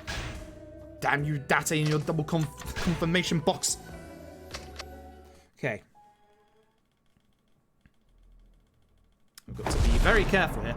So, 4 final fights. Oh, すごいね。俺に初めて出会った時からその覇気があってくれりゃこんなことにはならなかっただろうに。もう時計の針は戻らないんですよ。後悔しても始まらない。ああ、来いよ。行くぞー、秋山These are some really cool intros as well. Alright, this is the one I'm slightly worried about, so I'm just going to make sure that I don't mess this up. Sword.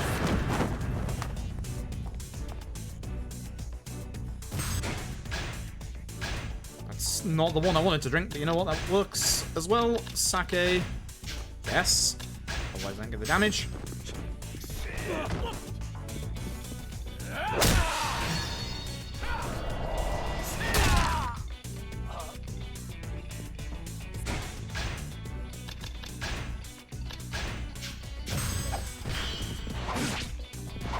I want to use the sword heat attack here.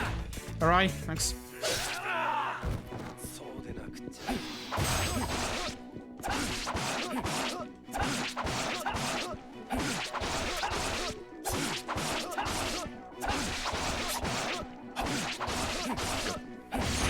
Good.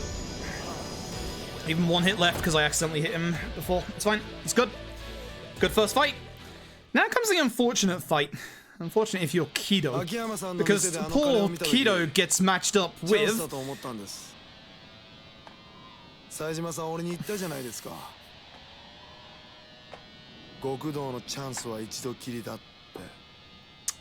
Oh, Kido, you were gonna get broken. Oh, Kido. Oh, Kido.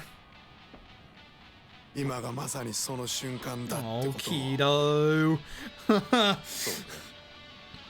Kido is fucking dead.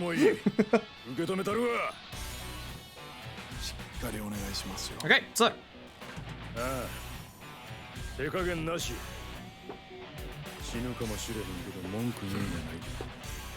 Christ.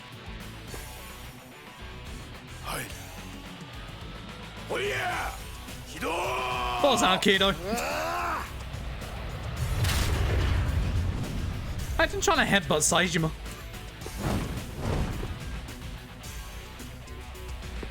Alright, so first of all, we're going to equip our stun gun. I'm going to equip it over here. I have one sledgehammer. Yay. Equip back guns. So first of all, guns. 2, 3. Second gun. All 15 shots. At the end of this, Kido is going to have 2 heals. We are going to cancel out of both of them with the stun gun. This is the reason we got the stun gun earlier in the game. We're also going to use one of our Taraners, or the Stamina XX. The reason why we got these earlier in the game. Pulls out Kido.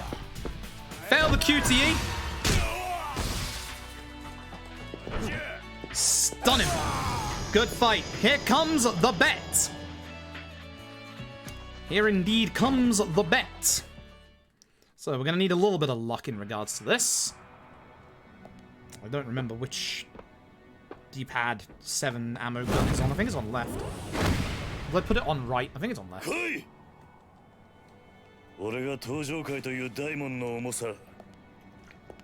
Alright, predictors, this is it. This is the yes or the no. I'd prefer to see the no because I'll save time, but we'll see.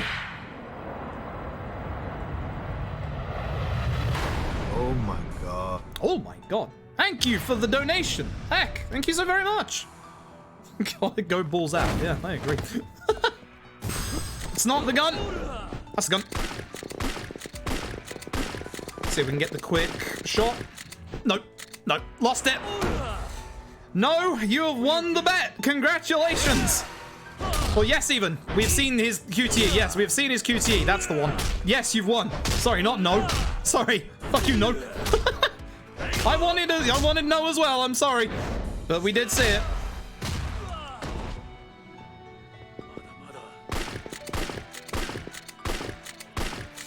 Heck you, Daigo. Get wrecked, Noah's. I even had a couple of shots left. Actually, if you have a couple of shots left, couldn't you swap guns earlier and not get the QTE?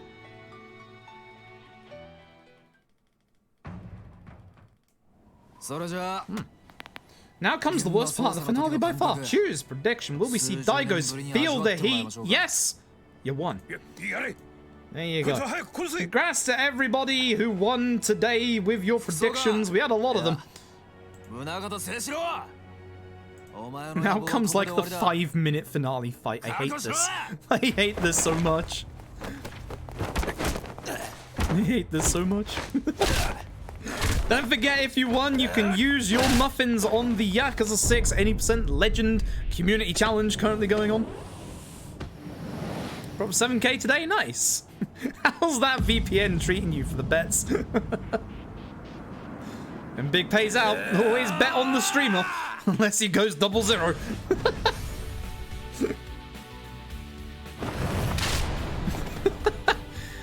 I hate this bit. This bit's just terrible. So here's how we do this bit. We get the spicy knife out, and then we stab dudes. That's all we do. That's how we deal with this. This is why we have all these Taraners. This is an awful finale. Don't let anyone else tell you otherwise. If we were able to equip guns on Tanimura, this would be over in an instant. But no, it's this terrible. Please PC version be messed up so that we can use guns. That's not the direction I want to go in my menu. More level ups, more spicy knife. Now, the trouble is, this isn't the problem with the fight. The problem with the fight is coming up once we've dealt with the bodyguards. Munakata here is surprisingly not the problem. It's everybody else. Come here.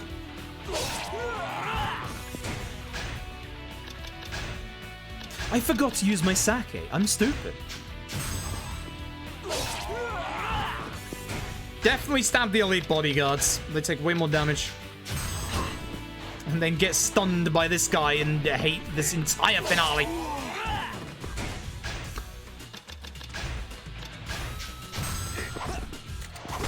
Mooncat, you can't shoot me. That's not allowed. I'd like to not hit him again if possible because I can just literally finish him off. Same with...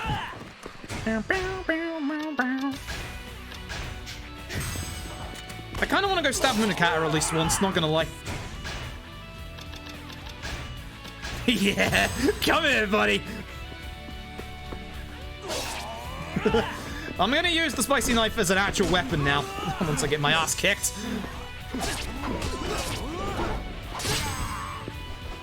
That's not the button for my tonfa.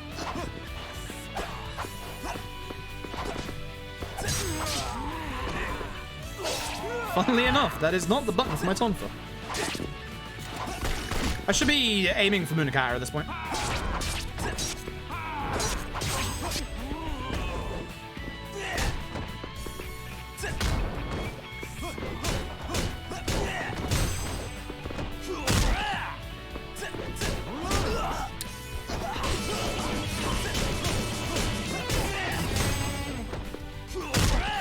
Almost.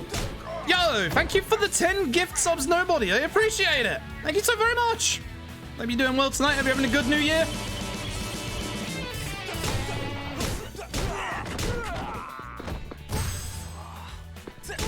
This is actually a very good final fight. Huh. This is actually a very good final fight. Wow, I just saved 2.5 minutes. Cool. Imagine if we'd have won gambling.